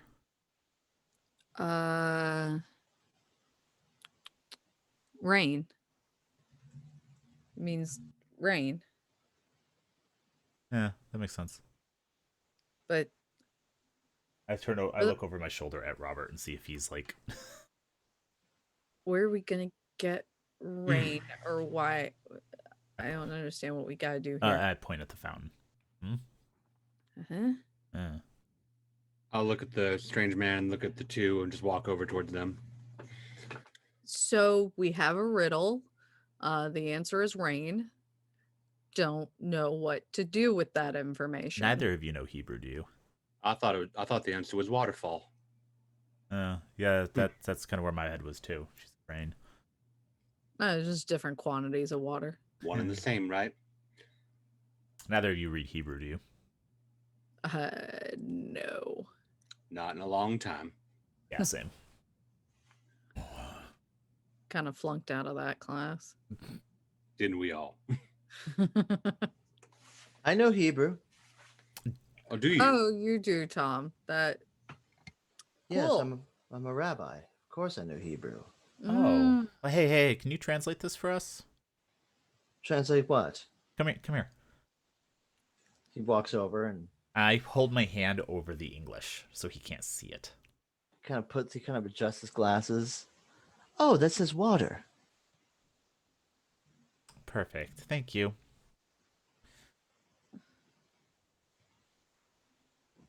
Storyteller, there's water in this fountain, right? On this plaque.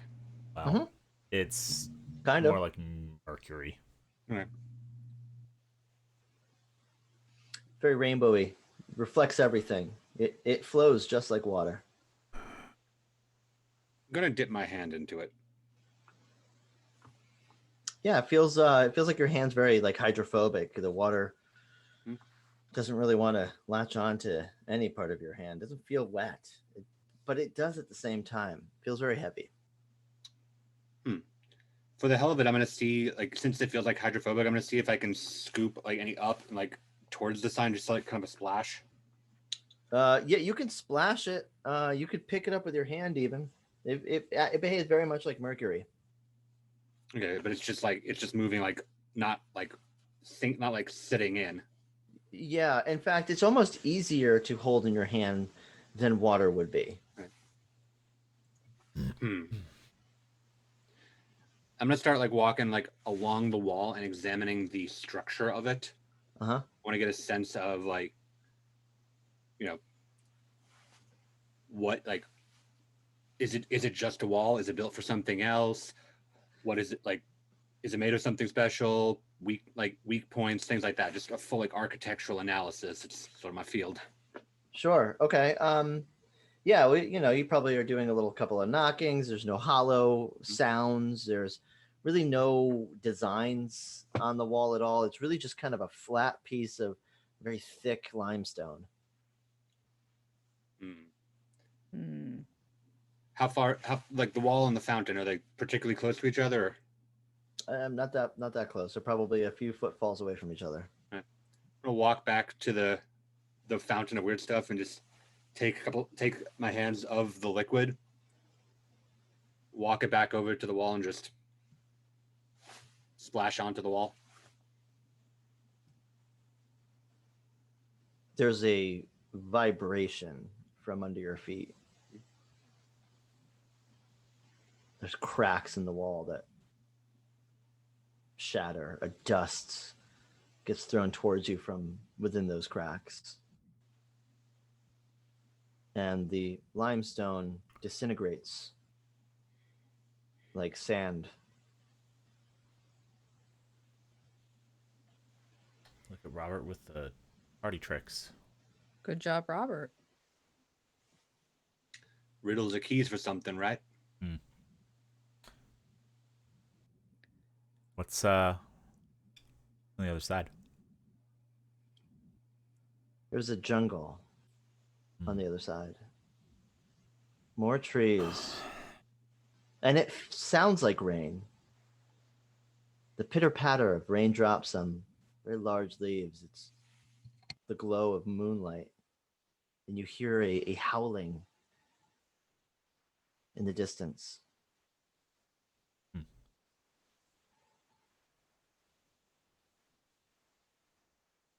We're gonna have to go through it, so. Where's Tom? Who's Tom? The short old man. Is he still around? Are you going to turn and look for him? Uh-huh. There's only jungle, Tom. Lovely. There is no old man. There is no fountain. You've been in this jungle this whole time, Tom.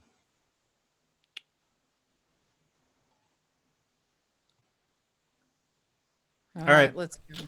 Yeah. He like takes a second. He's just like,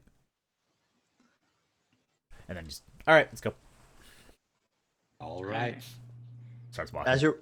As you're walking, you can hear this like howling of various strange animals in the distance, and the rain is it's not heavy, but it is constant. And you can also kind of hear footfalls, maybe of animals that are curious about the 3 new people that have entered the forest. Oh, you're definitely being followed by something. I'm just gonna keep walking forward, with purpose, but not fast or slow. Just keeping a good steady pace, since that tends to not disturb animals too much. The hooting and the hollering becomes even more excitable as you move through the forest. There's a guttural growl from behind you. A beast grunts from behind you. Feeling so slick, this beast. Perhaps hungry and eager. I'm just gonna turn and stare at whatever's behind us, and like my oversized form just.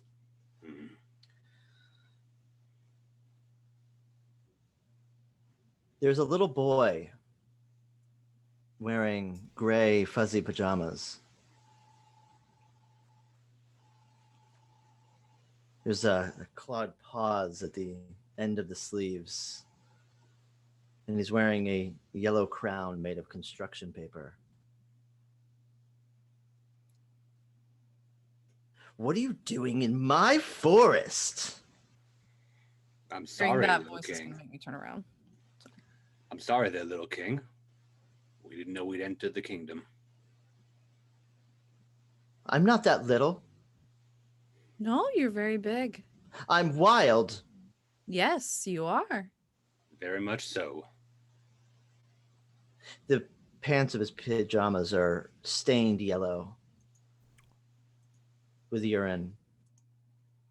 And the front of his shirt is completely covered in blood, as is his neck and his mouth and his cheeks. You're very, very wild, King. We don't want to intrude on your wonderful kingdom here. Is there a way we can get home? So that way we don't bother you anymore. You don't want to go home. And You why is should- that? You shouldn't go home. They're mean. Well, if they're mean, then we should go home and make them stop being mean. No, we go home and make them sorry. I agree to that. So then how do we get home? I'm not going home. You This don't might- have to go. We'll go. We'll make them sorry. Maybe I should eat you instead. Oh, I wouldn't do But that. then we can't make them sorry. I can make you sorry Why would you I want to bet do you that? because you trampled on my kingdom. And this is my kingdom. And I'm king here. You are. You are very much a king, and I want to respect you, king. That's why we want to leave. Besides, dear king, if you eat us, whoever will join in the rumpus. Yes, the wild rumpus. You're right. Do you want to meet my friends? That sounds lovely. Sure. Are they big and wild too? They tried to eat me. Oh no. Don't sound like good friends then. No, not at first, but I'm more wild than them.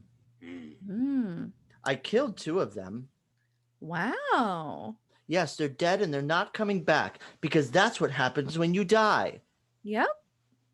That's what they tell us. You're very wise, king. I am very wise. I don't care what my mommy says. Indeed. Why are We're you gonna here? have to, we're gonna have to show your friends that we're just as wild. You're going to have to stop them because they're definitely going to be very scary. And they're going to be very wild. And they're going to be very mad that you have trampled on their king's kingdom. Oh, Not if me. the king Do is apologize.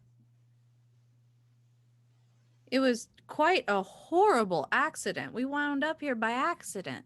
So we want to make it right by leaving your kingdom with respect. You had an accident? Mm-hmm.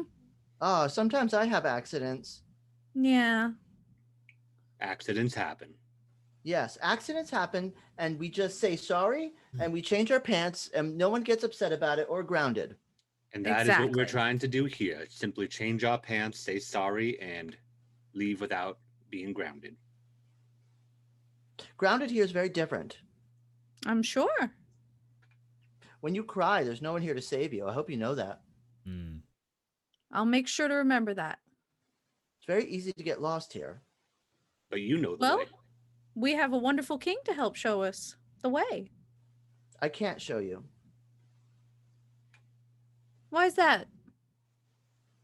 I'm hungry, and I need blood. Mm. You know, Okay. I eat blood now. I don't eat Mm, vegetables anymore. I only eat blood. Hmm. That sounds like a healthy diet. Yes, for the king of the wild things, it is a very healthy diet. Wonderful. And you hear like hooting and hollering and growling and groaning. Those your friends? Yes. I wouldn't call them friends. I would call them my loyal subjects. Are we going to have to show your loyal subjects that we're just as big and wild? I want you to save me from my royal subjects, please. Ah, I demand that you stop them from eating their king. no problem, sire. As Lindsay's you gonna wish, cut eyes at Tom. Just Your Majesty. If we stop your loyal subjects from eating you, will you show us how to get out of here? Yes, I will show you the way out. Very well. Excellent. If you stop them from being so scary, because they gnash their teeth and they claw their claws, and they killed my sister, and I ate her because I was hungry. Hmm. Nothing else to eat because they make you sick. Well, perhaps we'll give you a bit more to eat then. I'm gonna turn to towards the forest where the noise is coming from. Just go. Just because I'm starting to lose patience with this continual conversation with a child. You've been watching it just wear on Robert over and over. We going to let the wild rumpus begin or what? Let the wild rumpus begin. And I'm going to, because I remember the dude saying we had control, shift and focus on my demonic form. Can you describe what that demonic form looks like? Yeah, the moment that voice comes out of the forest, teeth grin and the face just stretches as the skin becomes metallic, rusted, and you see sparks just start to pop off as the internal electricity that's been building up with all those fancy blood sugar electrolytes just spark as he grows and grows and grows. Extra limbs erupt off the back, metallic looking with strange like claw-like hands on the end. He looks like almost statuesque, but like a modern art statue of somebody trying to make a horror show.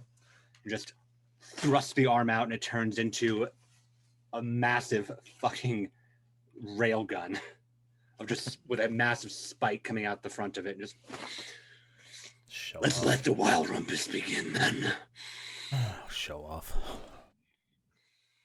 Yes, let the wild rumpus begin. And as the boy slowly backs away into the bushes. I'm just going to grin at Tom and go, when's the last time you had a little fun? And I'm going to take my demonic form as well. What does your demonic form look like? So when Lindsay shifts, she sort of begins to fade and blur, and she becomes it fades along the edges of her, and she's more like a thin black shadow silhouette that just kind of quick darts and moves around, very Peter Pan shadow, going about, looking around. It's very appropriate.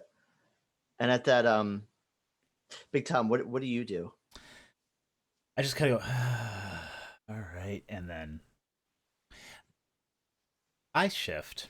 And when Big Tom shifts, it's not pleasant looking because how he got his nickname is not his height. His body starts to shift and expand. You can hear bones cracking as his chest fills out. His shoulders broaden. He grows several more feet tall and monstrous, stereotypical demonic form, Night on Bald Mountain.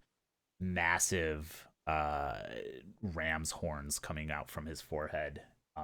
Armor plates growing out of his skin and covering him in kind of a metallic blue armor. And he just kind of shrugs and rolls his neck, the bones shifting into place, and in one of his hands shifts and a massive blade appears and then a large shield appears on the other one. That's so dope. So the three sets of eyes that are glowing from beyond the trees begin to rise, and the trees move as if parting of the Red Sea. The angel flaps three sets of wings from her back. The wheels of halos that surround her body quicken and bask the jungle with golden light. Three sets of faces on either side of her face, with impossibly long, gnarled teeth and eyes that are painful and sad.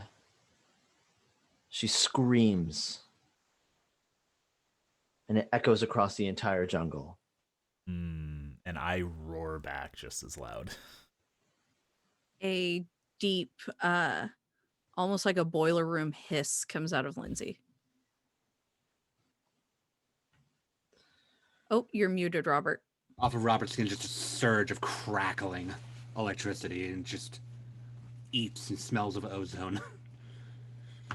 There's a vocal expression of ecstasy that comes out of each three mouths from this angel. I want all of you to roll to resist this. This can be composure and survival. Okay. What type of effect is this? Because I have some immunities. Yes. So this is going to the effect that you're trying to resist, it almost feels like you're either put into a state of fight or flight, of Okay. fear or pleasure. Okay. 4. Oh, Jesus. 1 second.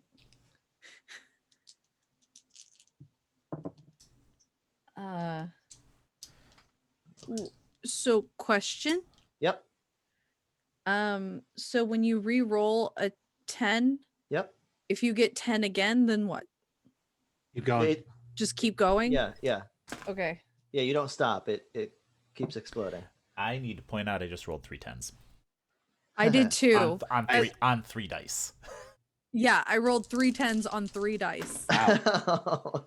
I just rolled the 1. That's how I got to 5 total. I have 4.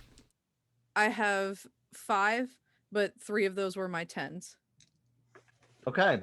Well, none of you are really affected by this. I'll never roll that lucky again in my life. Nope. Well, Lindsay, as they say, ladies go first. What would you like to do? Oh. Let me check my powers again. So first I am going to summon my blade hand. So from the shadowy edges, one hand just grows longer and sharper. And I am going to use my I'm going to use phasing to go through the trees and everything and get behind the angel if I can. Okay. So I will spend 1 ether to do that. Great. And then to roll that, let's have you do dexterity and athletics. Okay. Yeah. Okay. Yeah. Dex and athletics. Sorry, learning where everything is on my sheet. That's okay. It's in a interesting orientation. Okay.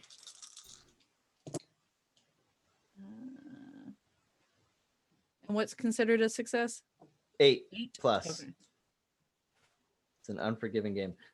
So you're trying to shoot back behind her, and you just kind of want to just get behind her and then take it from there, or is there an attack that you want to do on your way through? No, I just want to behind and hold. Okay. Well, she definitely notices you. Mm-hmm.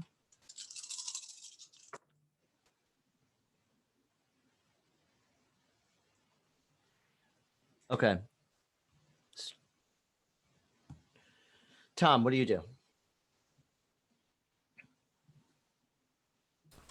I'm just going to start charging toward her, and I get to an appropriate distance. I'm going to leap through the air, and I'm going to slam my shield into her and then bring the blade down over it at the same time. Okay. Straight out attack. Straight off the bat. Strength and brawl, please. All right. Before you do that, she's turning and kind of looking where Lindsay shot back behind her. So you didn't really get the jump on her, but you got her to turn around. Yep. Robert, what are you doing? With the electricity crackling, I'm spending 1 ether to put a full electric field of armor over myself. Oh, okay. For the electric jolt, so I just suddenly swarm with electricity. Yep. And then one of the arms, I need to make a strength and athletics roll for this. How far away is this angel from us? She's probably, I don't know. I mean, because you're all so bigger now, I would say probably, I don't know, a foot away from you. Okay. Well, then for gusto and speed, I need to make a roll for it, but then one of the arms is going to ratchet onto a tether and yank me towards her to just collide with the electricity against her. Okay, so I want to get this clear here because this is very important. Big Tom, you're going with your shield and your blade. You're with your blade and you're kind of going in towards her face or towards her body? Face. I'm gonna try to slam the shield into her torso and bring the blade down on her face. Yeah, and then at that moment, Robert, what you're trying to do is you're trying to grapple her and just like pull yourself into her. Yeah, I'm Wow. ratcheting myself into her from a differing angle to just collide, covered in electricity. Yeah, because you have that electricity shield that going on right now. Mm-hmm. Okay. Well, I'm gonna have you add an extra dice to this. All right. Mostly because you have the extra energy from all those fruit snacks that you've been eating. And I rolled 6 success with the bonuses I get in form. Okay. Robert, let me know what you got. Yeah. Geez, hang on. And Mr. Storyteller, for your information, the blade has a 4 lethal rating and the shield has a 1 lethal rating. 5 successes.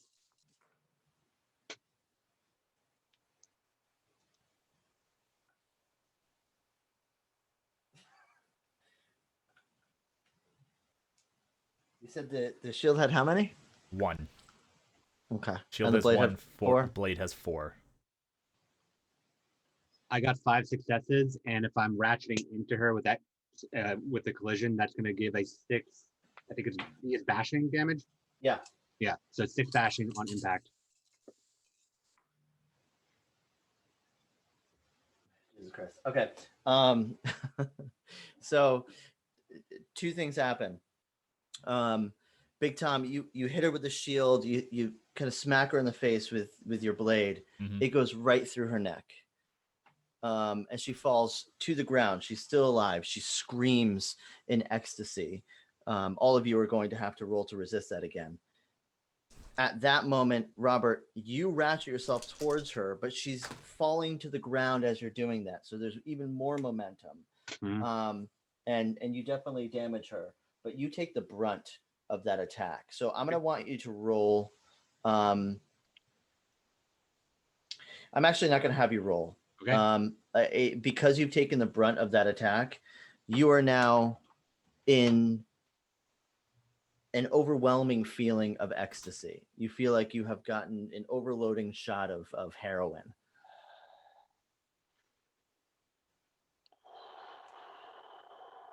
Now you can apply additional defense, but you cannot take any actions right now because you are in the throes of ecstasy currently. I also failed the roll to resist. Okay, you failed it. No I success. only got 2 successes. You got 2 successes. Okay, Tom, you are in a state of fear. You want to run away. You kind of want to run to where that kid is. You can try to resist that, but Lindsay, Yeah, you are okay. You're afraid of this thing, but you notice that it's taken quite some damage. So what would you like to do? It's down on the ground. Would you consider it prone? I would consider it prone. It's also Okay. grappled because I'm still ratcheted onto it. Mm-hmm. Yeah. Okay. I rolled 2 successes to resist running away. Great. I am going to, if I'm understanding this system correctly, I am going to use my body modification Yeah. to shift one of my stamina dots and one of my manipulation dots to make my strength into a 5. Great. And I'm going to run up with my blade hand and try to stab through the chest. And my blade hand has a 4 lethal rating. Oh my God. Okay. Okay. Yes. So Do that. strength, would that be strength and melee or brawl? Because it is a blade, but it is also my hand. Whichever. I'm gonna do whichever one's higher for you. Okay. It could be either, because it is your hand technically, but it is also a blade. Okay.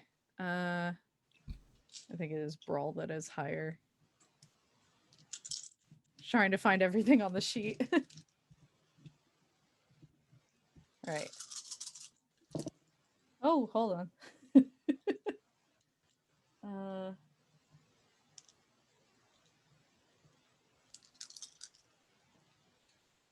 Okay, so that's 3, 4,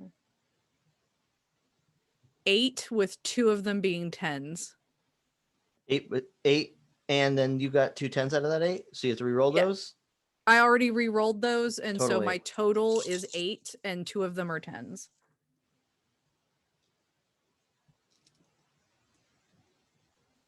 You catch her eye as you're driving your handed blade into the middle of her chest. The eyes shift. They don't look like they belong to her anymore. He sees you, and the eyes go blank. And she stops moving. Now, withdraw my blade. And go, I think this is enough of this. Let's go.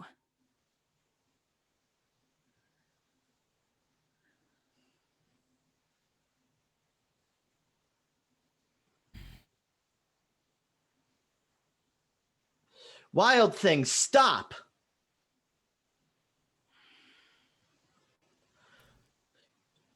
You are clearly the most terrible. But I'm king. And your king is proud. Thank you. The wild rumpus was a success. Now show us the way out. There's a river. Move towards the moon. There's a river. If you walk towards the moon, you'll find it. And there's a man, and he's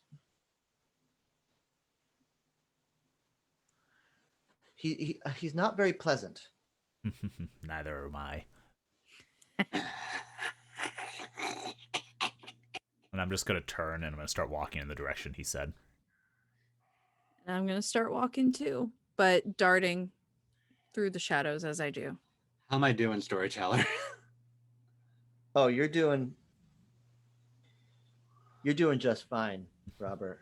The moment that she passed is the moment that you felt the pleasant feeling finally leave you. You're no longer under that state of constant ecstasy. I'm just clinging to it for as long as I can. Just wave at the kid, and I'll follow them. I'm not letting go of the body just yet. I'm just dragging it with me. It's still tethered to me, just coming behind me through the forest. Yeah, your prize. And as you guys all walk away, the little boy starts dancing, singing and growling and screaming. Row, row! His best growl that he can muster for a boy his size. I'm already tired of this place.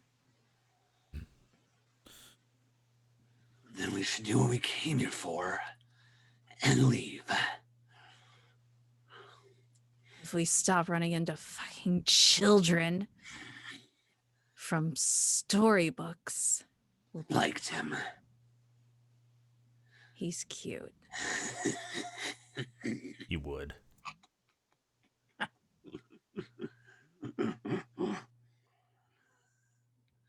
There is a river. You hear water. There's a dock. You see a boat. There's a beach.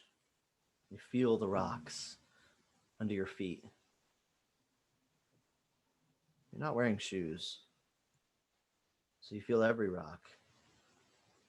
You're in your monstrous forms, so you feel this place. There's a silent man standing next to the boat, wearing a shredded black robe with a thick hood covering his face. He's got an impossibly long oar, and he's motionless, holding out his thin hand completely covered in sores.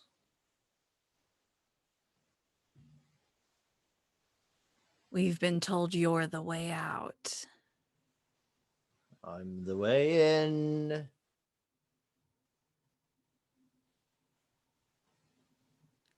All right.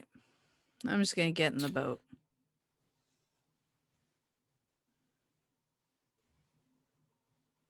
How big is the boat? Big enough to hold you. Not quite big enough to hold you comfortably. It's more of a canoe than a boat. No. Very large. You'll fit. You were supposed to ask to get people out.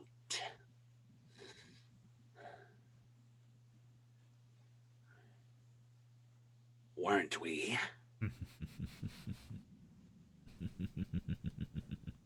Don't you know they're going to make us go in to get out? The trip. I look at the boatman. Will the trip cost us anything? The ride costs always Yep. a silver, a gold, a copper, whichever you prefer. Whichever you prefer. I'm going to lift the carcass of the angel up, and just with the tethered limb, and just rest its head on his hand. Gold it is. I will And climb he- into the boat. Takes the head and puts it into a bag. Yeah, as he starts to take it, I'm going to pull back to just separate the head, and I'll step in. I'll just let the body drag in the water. The puddles of blood that pool from out of the body and trail behind you as you walk into the canoe is obscene. The man stands, lets the last of you into his ferry and hops on in and pushes the boat out. And you move along a creek, a river. It's not very violent. The water is it's fairly calm. And as you're leaving, the green disappears. The silver from the moon becomes more subdued. There doesn't really seem to be any discernible colors of blood as you travel along this river.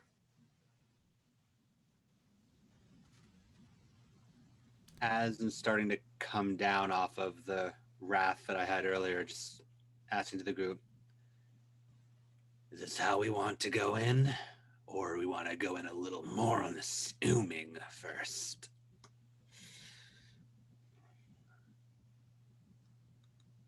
Maybe it didn't seem right to spoil the surprise.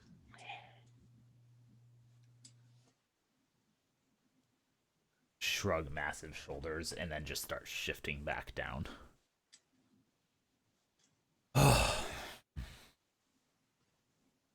Lindsay will shift back quickly. I'm also going to shift, and as I do, the body is going to be released from the arm into the water because there's no more extra limb to hold it. Let's watch it float back.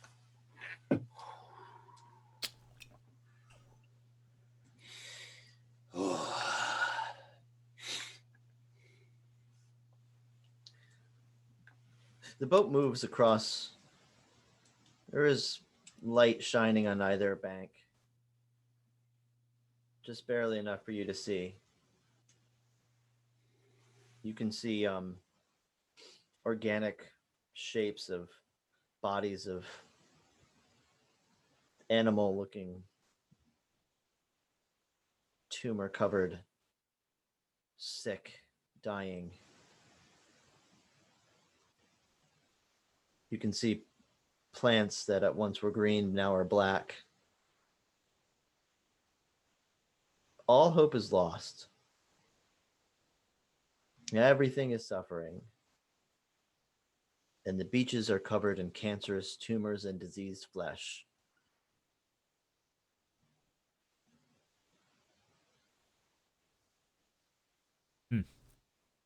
What is Big Tom, what is your most hopeless thought or memory? Thought? In case you haven't picked up on it yet, Big Tom's a little bit of a nihilist, so nothing matters. None of this matters. We're all fucked anyway. Lindsay and Robert, you hear him when he says that out loud. Robert, what is your most insufferable memory? The failure. The task of setting up that man to die. And despite all my machinations,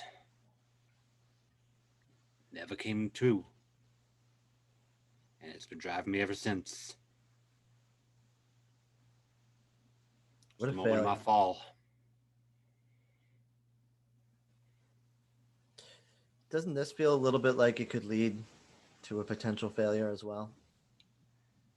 I've been having my doubts. Lindsay, it looks like Robert's having doubts. What is your saddest memory? Oh. Probably the arrival of James's guardian, Thomas, that caused my fall. My charge no longer. My mission with James no longer being able to be completed and falling because of it. So alone in Mhm. your suffering. Each one of you, you're the only one that suffers in the way that you do. Much like the cancerous tumors on the shores of the beach on either side of this river, you were starting to feel yourself infected by this feeling of concern and loneliness, degradation and nihilism.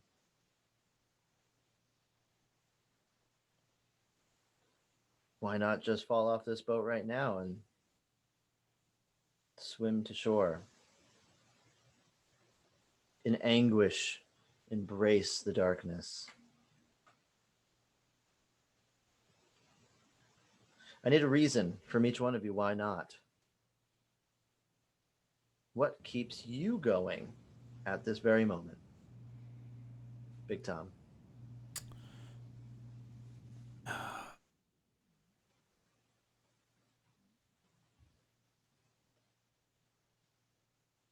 In the back of his head, back of my head, I know that there are some things that still matter. I do have a friend. I do want to keep him safe. My retainer, James. Friend. I give up now. He'll also fall in his own way. It's quite a strength that James gives you. Yeah. Nihilism. Yeah, you know this. It's not really a stranger in the night. It's a it's a nice warm feeling. Everything's not going to be okay, but you know what? God damn it, you could try. Lindsay, what keeps you going? That I know I can reprogram the machine. And that I know if they'll just give me a chance to change the parameters, we don't need human sacrifices anymore. And you're so close. You can feel him everywhere. They just have to let me do it. You're not having to drive this boat. You just have to sit here and let this boat take you. And then the real work begins. The real work of keeping your might, Robert, keeping yourself from stopping all of this, giving up. What keeps you going, Robert? The need to know. Need to know how an occult matrix like this could have failed of its own design. If it was programmed to fail, I need to understand why I did everything right and James Sherman didn't die. And if I need to take the whole damn God machine apart to figure it out, so be it. And for each one of you, it feels like no other demon has come close. None of the descent has come as close as you are right now.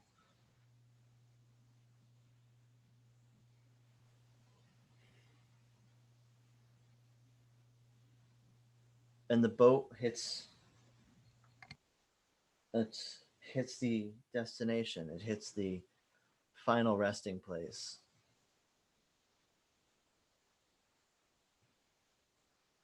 The man jumps out of the ferry and pulls with one hand the end of the canoe, drags it up on the cancerous beach. And there's a trail of tile in the sand.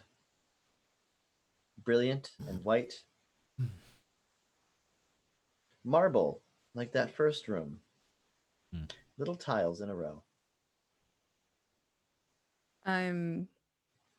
Lindsay is annoyed from the boat ride, so she's just going to get out and immediately start walking up the tiles, not waiting on anybody. Yeah, I'm just going to immediately follow. Much obliged. I'll get out and just follow along behind them. The man's silent, and he holds his hand out for the next that would come and ask for a ride. As you walk away, the forest gives way to walls, and you walk into another room, much like the beginning. White marble. There is no velvet tapestries. There is only marble. There is a singular gilded table in the middle of the room. And upon this table sits a square glass vessel, crystal clear, filled with some kind of invisible fluid. Within this vessel, within this square glass vessel, there was a waxy red human head, quietly sleeping, as apparent by the bubbles emanating from its nose. It looked like it could be made of dark bubblegum or thick wax.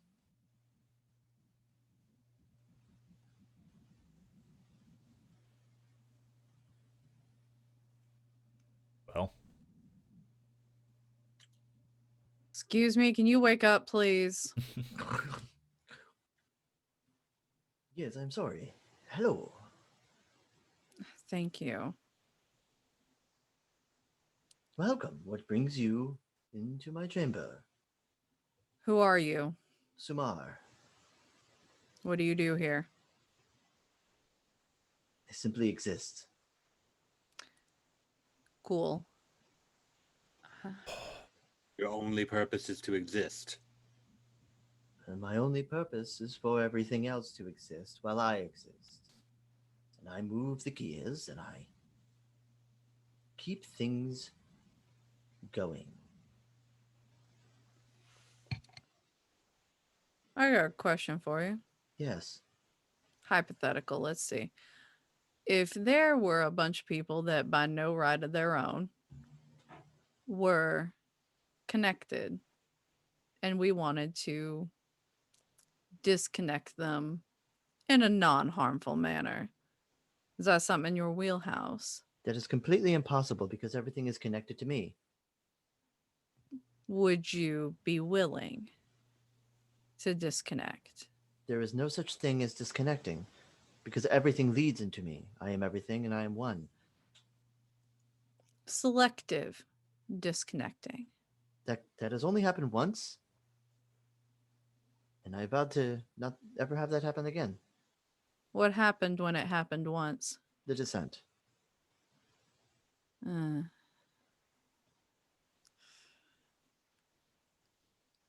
Robert's been growing closer and closer to the head of Samar as he's said all of these things, examining him. The voice seems to be coming from inside of your own head. The mouth moves. There's no bubbles that come out when he speaks. But when he speaks from within you. It echoes in this chamber. Start walking around the box, examining it from all sides. Do you want to roll to examine a little further? Certainly. Let's have you roll intelligence and investigation.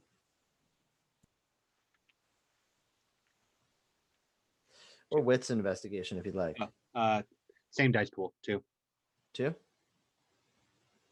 This is the godhead of the god machine. Yep.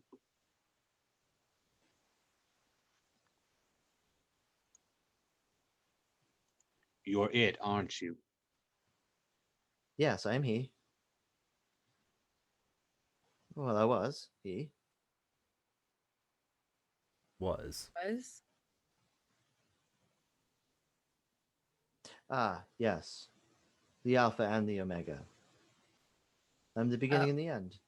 you are and are not at the same time. Got it. Yes, at both times. Schrodinger's God, I guess. I am also a head inside of a vessel. And the crux of the machine. Yes. I've only made myself available for you because you're the only ones. The only ones left. Only ones left for what?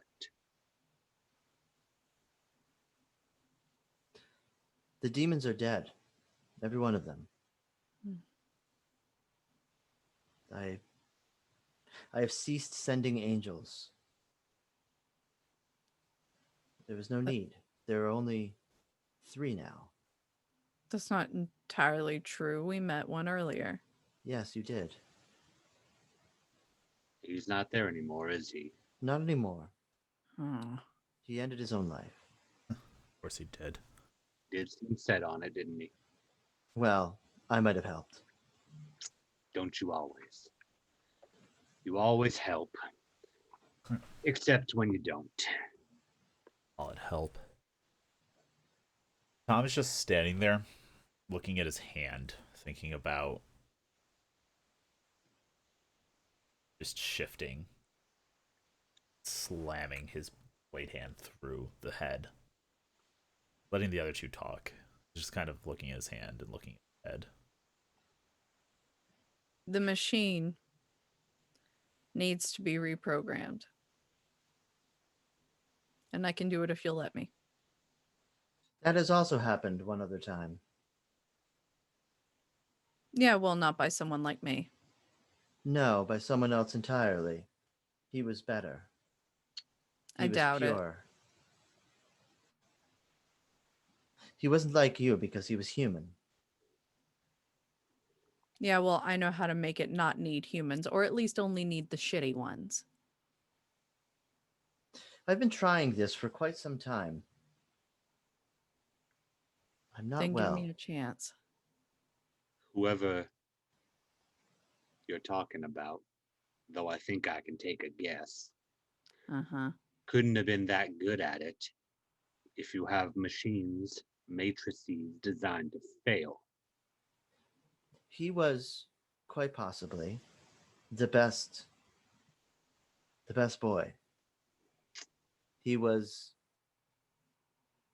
able to do what was not possible. And it's not going to be long before none of this matters. I told you, I am not well. I haven't been for thousands of years. That's why you need to let me reprogram it, because I know how this should work and I can make it exceed those wishes. And it can at least function better than it's doing. Without It's- failure built in. It's not programmable. It is viral. Then let's break it down to its core components and see how to put it together proper. And how do you suggest doing that? Certainly find a way. Give me access. To what? Everything. You have it. You have access to everything. You are at the Kether, the crown, the uppermost top, the beginning of the infinite light. If I had access to everything, we wouldn't need you. Yes, well, You The said you're crown. not well. Says we No. don't need him now. I am not That well. means if you are not well, either this is all about to come crashing down and there's no purpose in you anymore, or you need someone to take your place. That has also happened already. Who's running the show then? He The is. virus. See, That's what.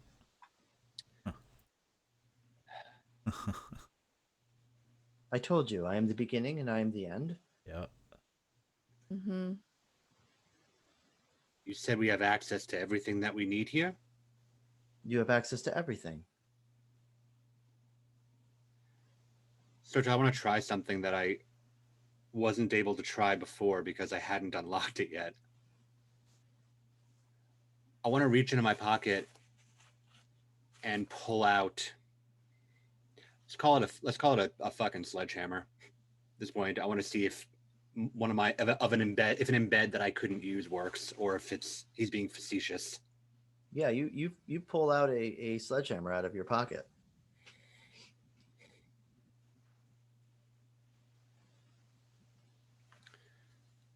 You don't know, do you? Set it down.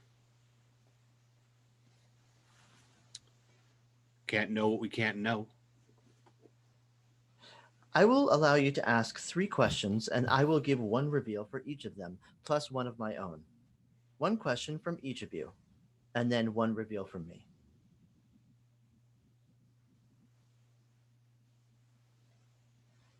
I'm going to reach into my pocket when I see Robert do that, and I think about something. I'm going to pull out a USB stick. I'm just going to You be do that. twirling it in my fingers.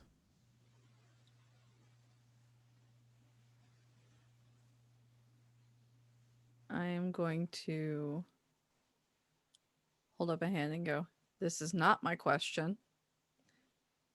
But as you speak in riddles, can we guarantee that the answers you give us will be full, concise, and truthful and not some fucking riddle?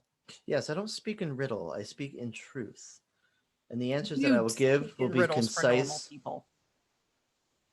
Yes, well, you're not normal, are you? No, we're not. No. But to answer your question, yes, I will answer in the most concise way possible. Thank you. Thank you. Mm. I am not alone anymore. Thank you, all of you, for allowing me to spread. It has been delicious. Mm. My question, Yes, how do we exterminate the virus? you don't exterminate the virus. You starve it. Hmm. When there's Hmm. nothing left for the virus to spread onto, the virus no longer exists. The Mhm. only way to rid me is for me to be alone again. That's the only way. And when that happens, that is the end of everything. Mm-hmm. Was that concise? Yes, thank you. Thank you. I didn't know about the regular people, but now I do. They are also delicious. Next question.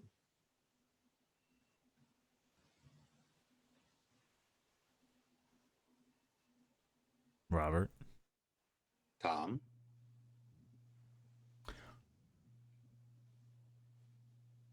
How do we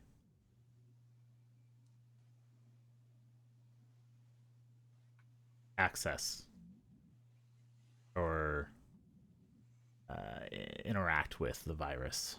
How can we perceive it? By simply being here, when you return, you will be able to perceive it in any way. There's a caveat. Only one of you can. Return, I mean. Hmm.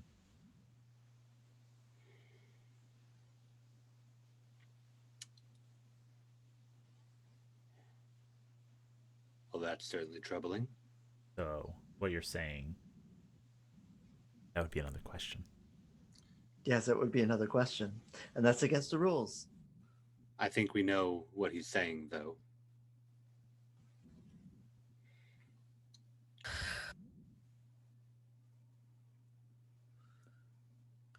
May I, not the question I wish to ask you, but may I ask a clarification before I ask my question? You did agree to be concise. I feel that clarification is within the bounds. If my answer was not clear, then I will clarify. The virus is in you, and you are connected to everyone, and the only way to stop the virus is to starve it by disconnection.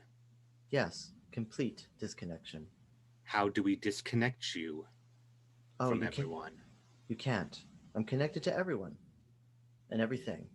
You must disconnect everyone and everything from everyone and everything. Everything must be lost. I've got a few ideas. Storyteller, Yes. I have a question. Okay. The virus is a structure. Yep. Do I have a sense of how to activate my embed and use it directly on the virus? Well, if you do have a general understanding that because the God machine is connected to so many things, Mm-hmm. and because you were in front of the very Godhead of the God machine, that you are essentially, you have a very quick access to. Perfect. I would like to virus. I would like to activate my embed. Okay. And how would you like to do that? I'm not entirely sure how that works, but my embed is download knowledge. I can perfectly use or understand an object or structure. Ah, yes. Okay. So you'd like to do that to the head. Yeah. Okay. So first thing, you get an understanding of the structure. Mm-hmm. The glass is not really glass. It's really just illusory. Mm-hmm. The water is not really water. It's some kind of gel. Mm-hmm. The head itself is definitely made of blood and flesh. It is the head of a human head. That human head starts running backwards away from the God machine, backwards down from the light, backwards away from the desert, the sand, throwing everywhere. There are eternal beings in eternal battle, screaming and crying. The head is sick, throwing up and bleeding from the ears and the nose, still running backwards, back up into a dark world, a world that feels so alien and so different, a place that you understand.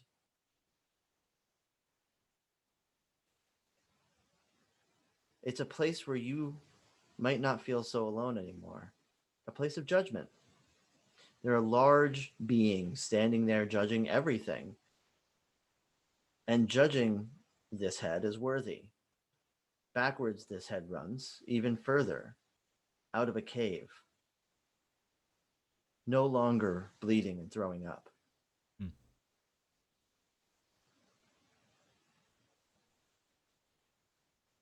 Backwards still, connecting everything to everyone, a spreading of a virus, of a contagion, something that makes everyone impacted quite differently, depending on how they interact with it. Discovered long ago, sometime in the 20s, or maybe it was 2000 BC. One can't quite be sure, but it did result in the destruction of a city, and it does want to destroy everything and everyone. All right. Now that I understand it, how do I stop it or replace it? Well, that is difficult to answer. How do you stop it? You can't. It's unstoppable. There is no stopping the contagion. It will spread. It spreads seemingly through time and space. How do you replace it? That's a much bigger question. You replace it with something more pure, unaffected, and undiseased.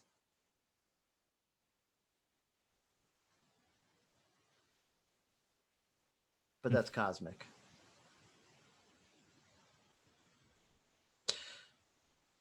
Robert, do you have a question?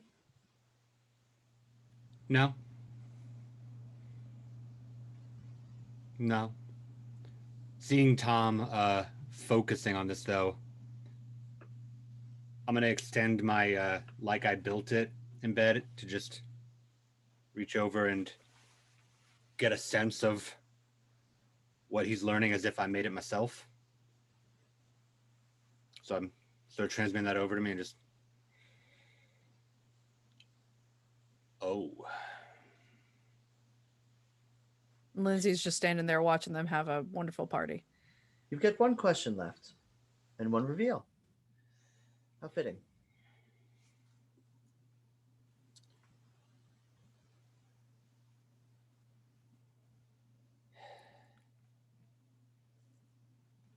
Is there a way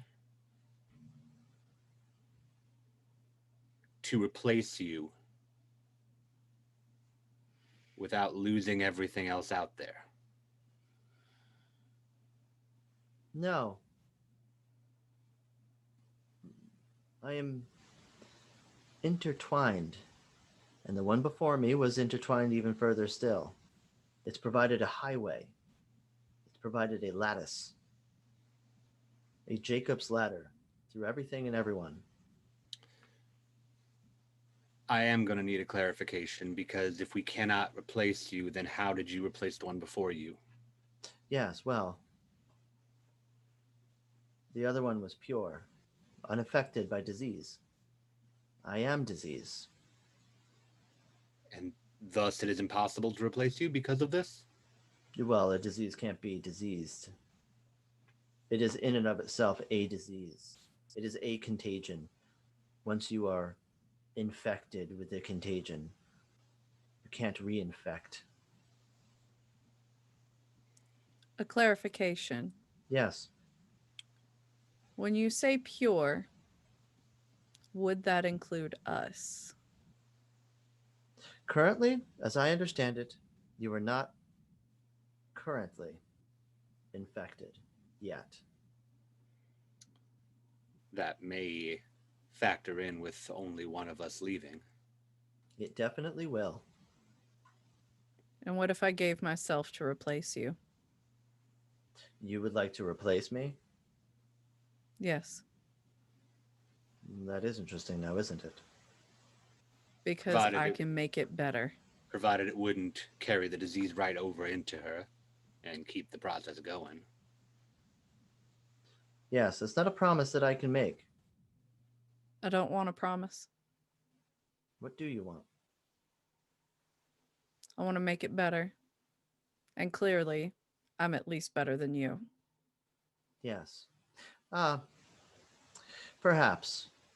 You do have legs and arms, Mm. but I have tendrils. And they're far. Give them to me. There's only one way. You sacrifice yourself. And you eat me. Tell me how. Literally. Appetit.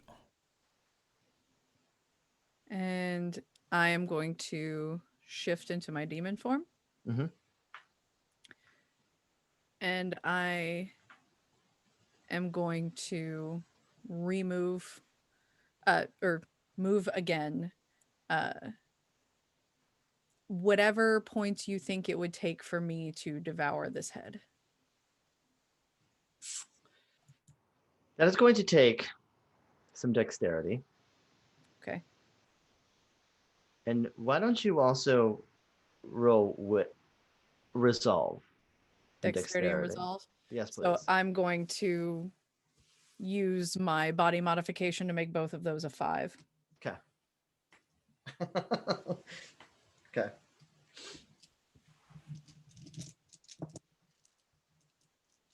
Want as many dice as possible to eat this head. Can always crush it up for you. Oh, okay. Hold on. Let's see here.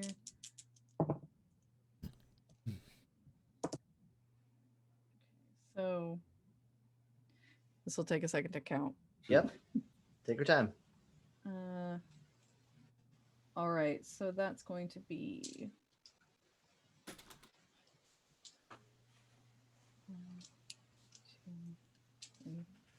7 successes, but 5 of those are 10s.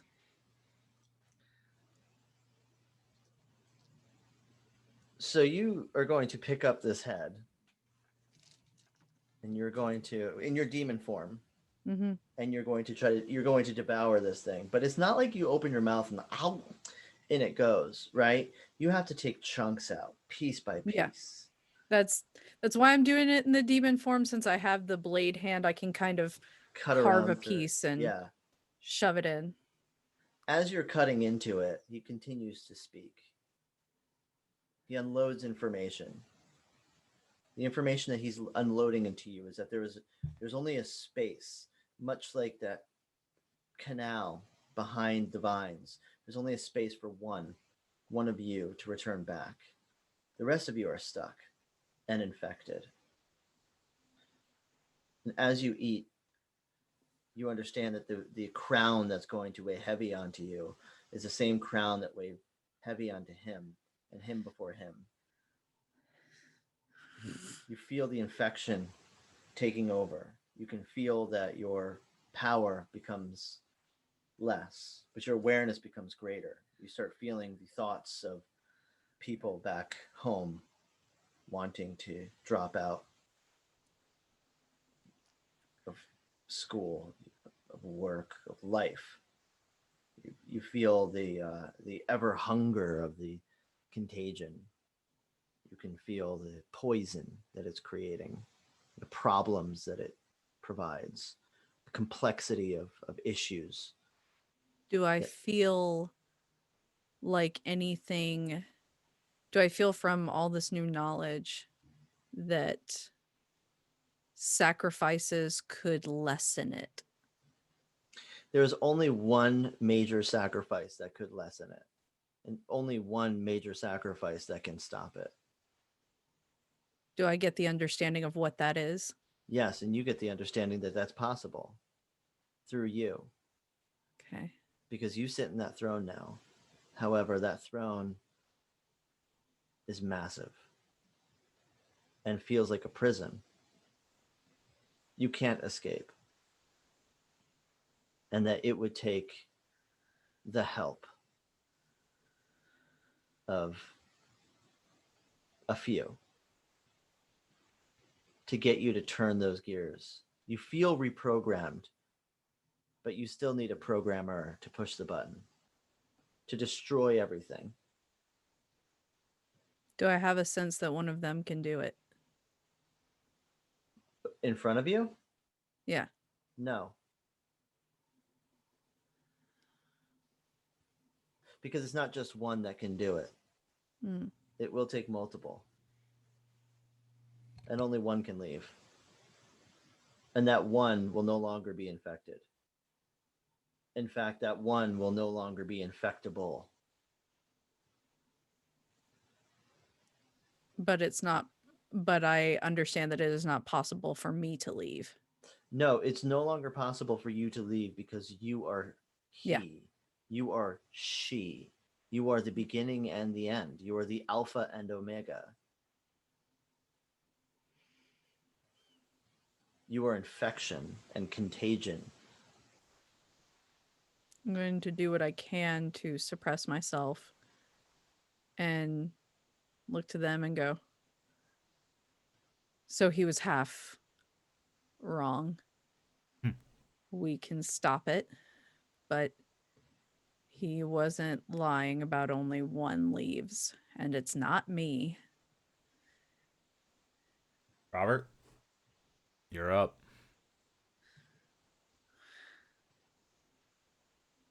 You're full of self-sacrifice today, ain't you, Tom? Someone's got to stay behind and be a kill switch. I could feel you wanting to do it from the start. It's that stunning nihilism. What do I got to do to fix the machine? Storyteller, what would I know to tell him? Everything.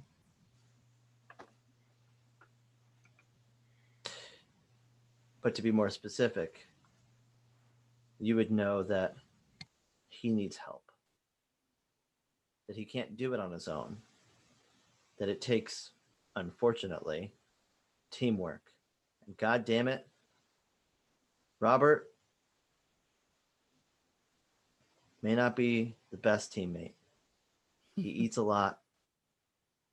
He comes out with fruit snacks and cans of God knows what else, but the motherfucker can't prepare. And he does have a way with people. Robert, it's going to take a lot of people working with you to do this.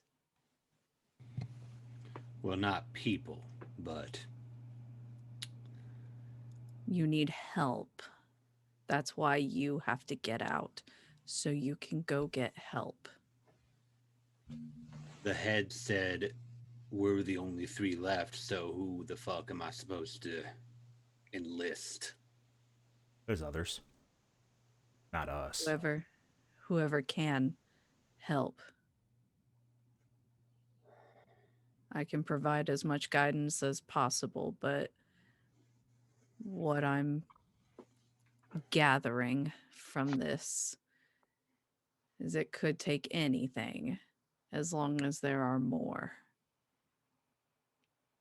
Then I'll find anything. And if you see that we're not going to make it, then you do your bit of nihilism that you're so excited for. And we unravel the machine. At that, I just sit down, lean back, get comfortable. You're sitting next to a table, and on that table there's a square glass vessel, and within that vessel there is a head in the shape of Lindsay's head. And the two of you wait for eternity. And Robert, there's an endless, infinite light peers from behind your eyes, a singular hole that only you can fit, a birth canal from which you travel, pushing through into a new cover, a new life, a new person. I'll see you all in eternity then. And I'll lean into the light. And it gets brighter. And that cover can be anything or anyone that you want because you're free of contagion. You were uninfectable. And this was Demon the Descent. I am your storyteller, Mark Hugh Anderson. These were my players, Ellie Collins, Zach Vaudo, and Ian E. Muller. And you were my viewers. And I really appreciate the attention. I really appreciate you sticking with this one because this was a weird one, but I enjoyed the hell out of it. What did you guys think? Got pretty dark. That was Oh, yeah, that was dark. That was fun. Oh my gosh. The second I read my character sheet, I said, I'm dying by the end of this. I was like,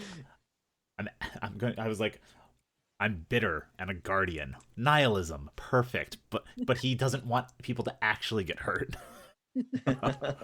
Got it. That was really fun. And now you sit and guard the God machine, quite literally. Yep. I'm fine with that. Makes sense. So everybody stay tuned for next Saturday. No. Yes. Yes. Next Saturday, Ian is going to be running Vampire the Requiem for the 5th installment of the Contagion Chronicle. Mm-hmm. 5th and penultimate. Penultimate, right before the finale. Finale is going to be during Virtual HorrorCon. Yeah. Ooh. Which is going to be on a Friday this year. Womp, womp, womp, womp. So Friday, February 19th at 8 p.m., the finale of Contagion Chronicle. Saturday, February, what is that? February what? Saturday, February 12th? 13th. 13th. That is Vampire the Requiem. Yeah, and Virtual HorrorCon is coming up. So definitely look out for that because there's some amazing announcements coming out, including how to buy your badge and how to get your tickets and how to sign up for games. All that is coming very, very, very soon. But we've been busy little bees behind the scenes, and we're really, really excited for everyone to join. We're a small team, and it takes a lot to get this up off the ground. So. Oh yeah, and we're working our asses off, and you guys are being so awesome and patient. But I want to give all of you, my players, a plug. What do you have going on? Where can people find you online? So I have been Ellie Collins, storyteller for ATL by Night. You can catch us every Tuesday at 8 p.m. on twitch.tv/ATL by Night or on Twitter at ATL by Night, or I am at Ellie_A_Collins, and I will be a part of Virtual HorrorCon, and I have a bunch of other cool stuff coming up. This Monday, you actually can watch our very special Chronicle No Kindred Hungry, which is our seasonal Sabbat game that is to benefit hunger charities. So tune in on Monday at Table Goth. We will be raising money to feed hungry families, which is very necessary during this time. So please tune in. It's going to be a lot of fun. That's cool. I'm Zachary Vaudo. That's my Twitter handle down there. You can apparently find me at Virtual HorrorCon. Yeah. As we've discovered here, I may be playing another game or two. We'll find out. But you'll definitely see me in some form there. You can also see me tomorrow on Carrion Comfort Studios on Twitch in the inaugural episode of Crack the Sky. It's a Lancer series game. Big old mechs, big old gays, big old fun. That's and that'll awesome. be at, I believe, 8 p.m. Eastern. Monday, I'll be watching No Kindred Hungry. Tuesday, I will be on ATL by Night as everybody's favorite Tremere. That's Cyclops. Twitch.tv ATL by Night, 8 p.m. again. I'm also on Vancouver Adjacent by Night. That airs on Saturdays, and you can catch it on YouTube as well. Hope you like that. And yeah, pretty much whatever else Gehenna wants me to do at that point. Pretty much. How about you, Ian? I'm Ian More E. fruit Muller. snacks, yes. More fruit snacks. Sorry. I'm Ian E. Muller.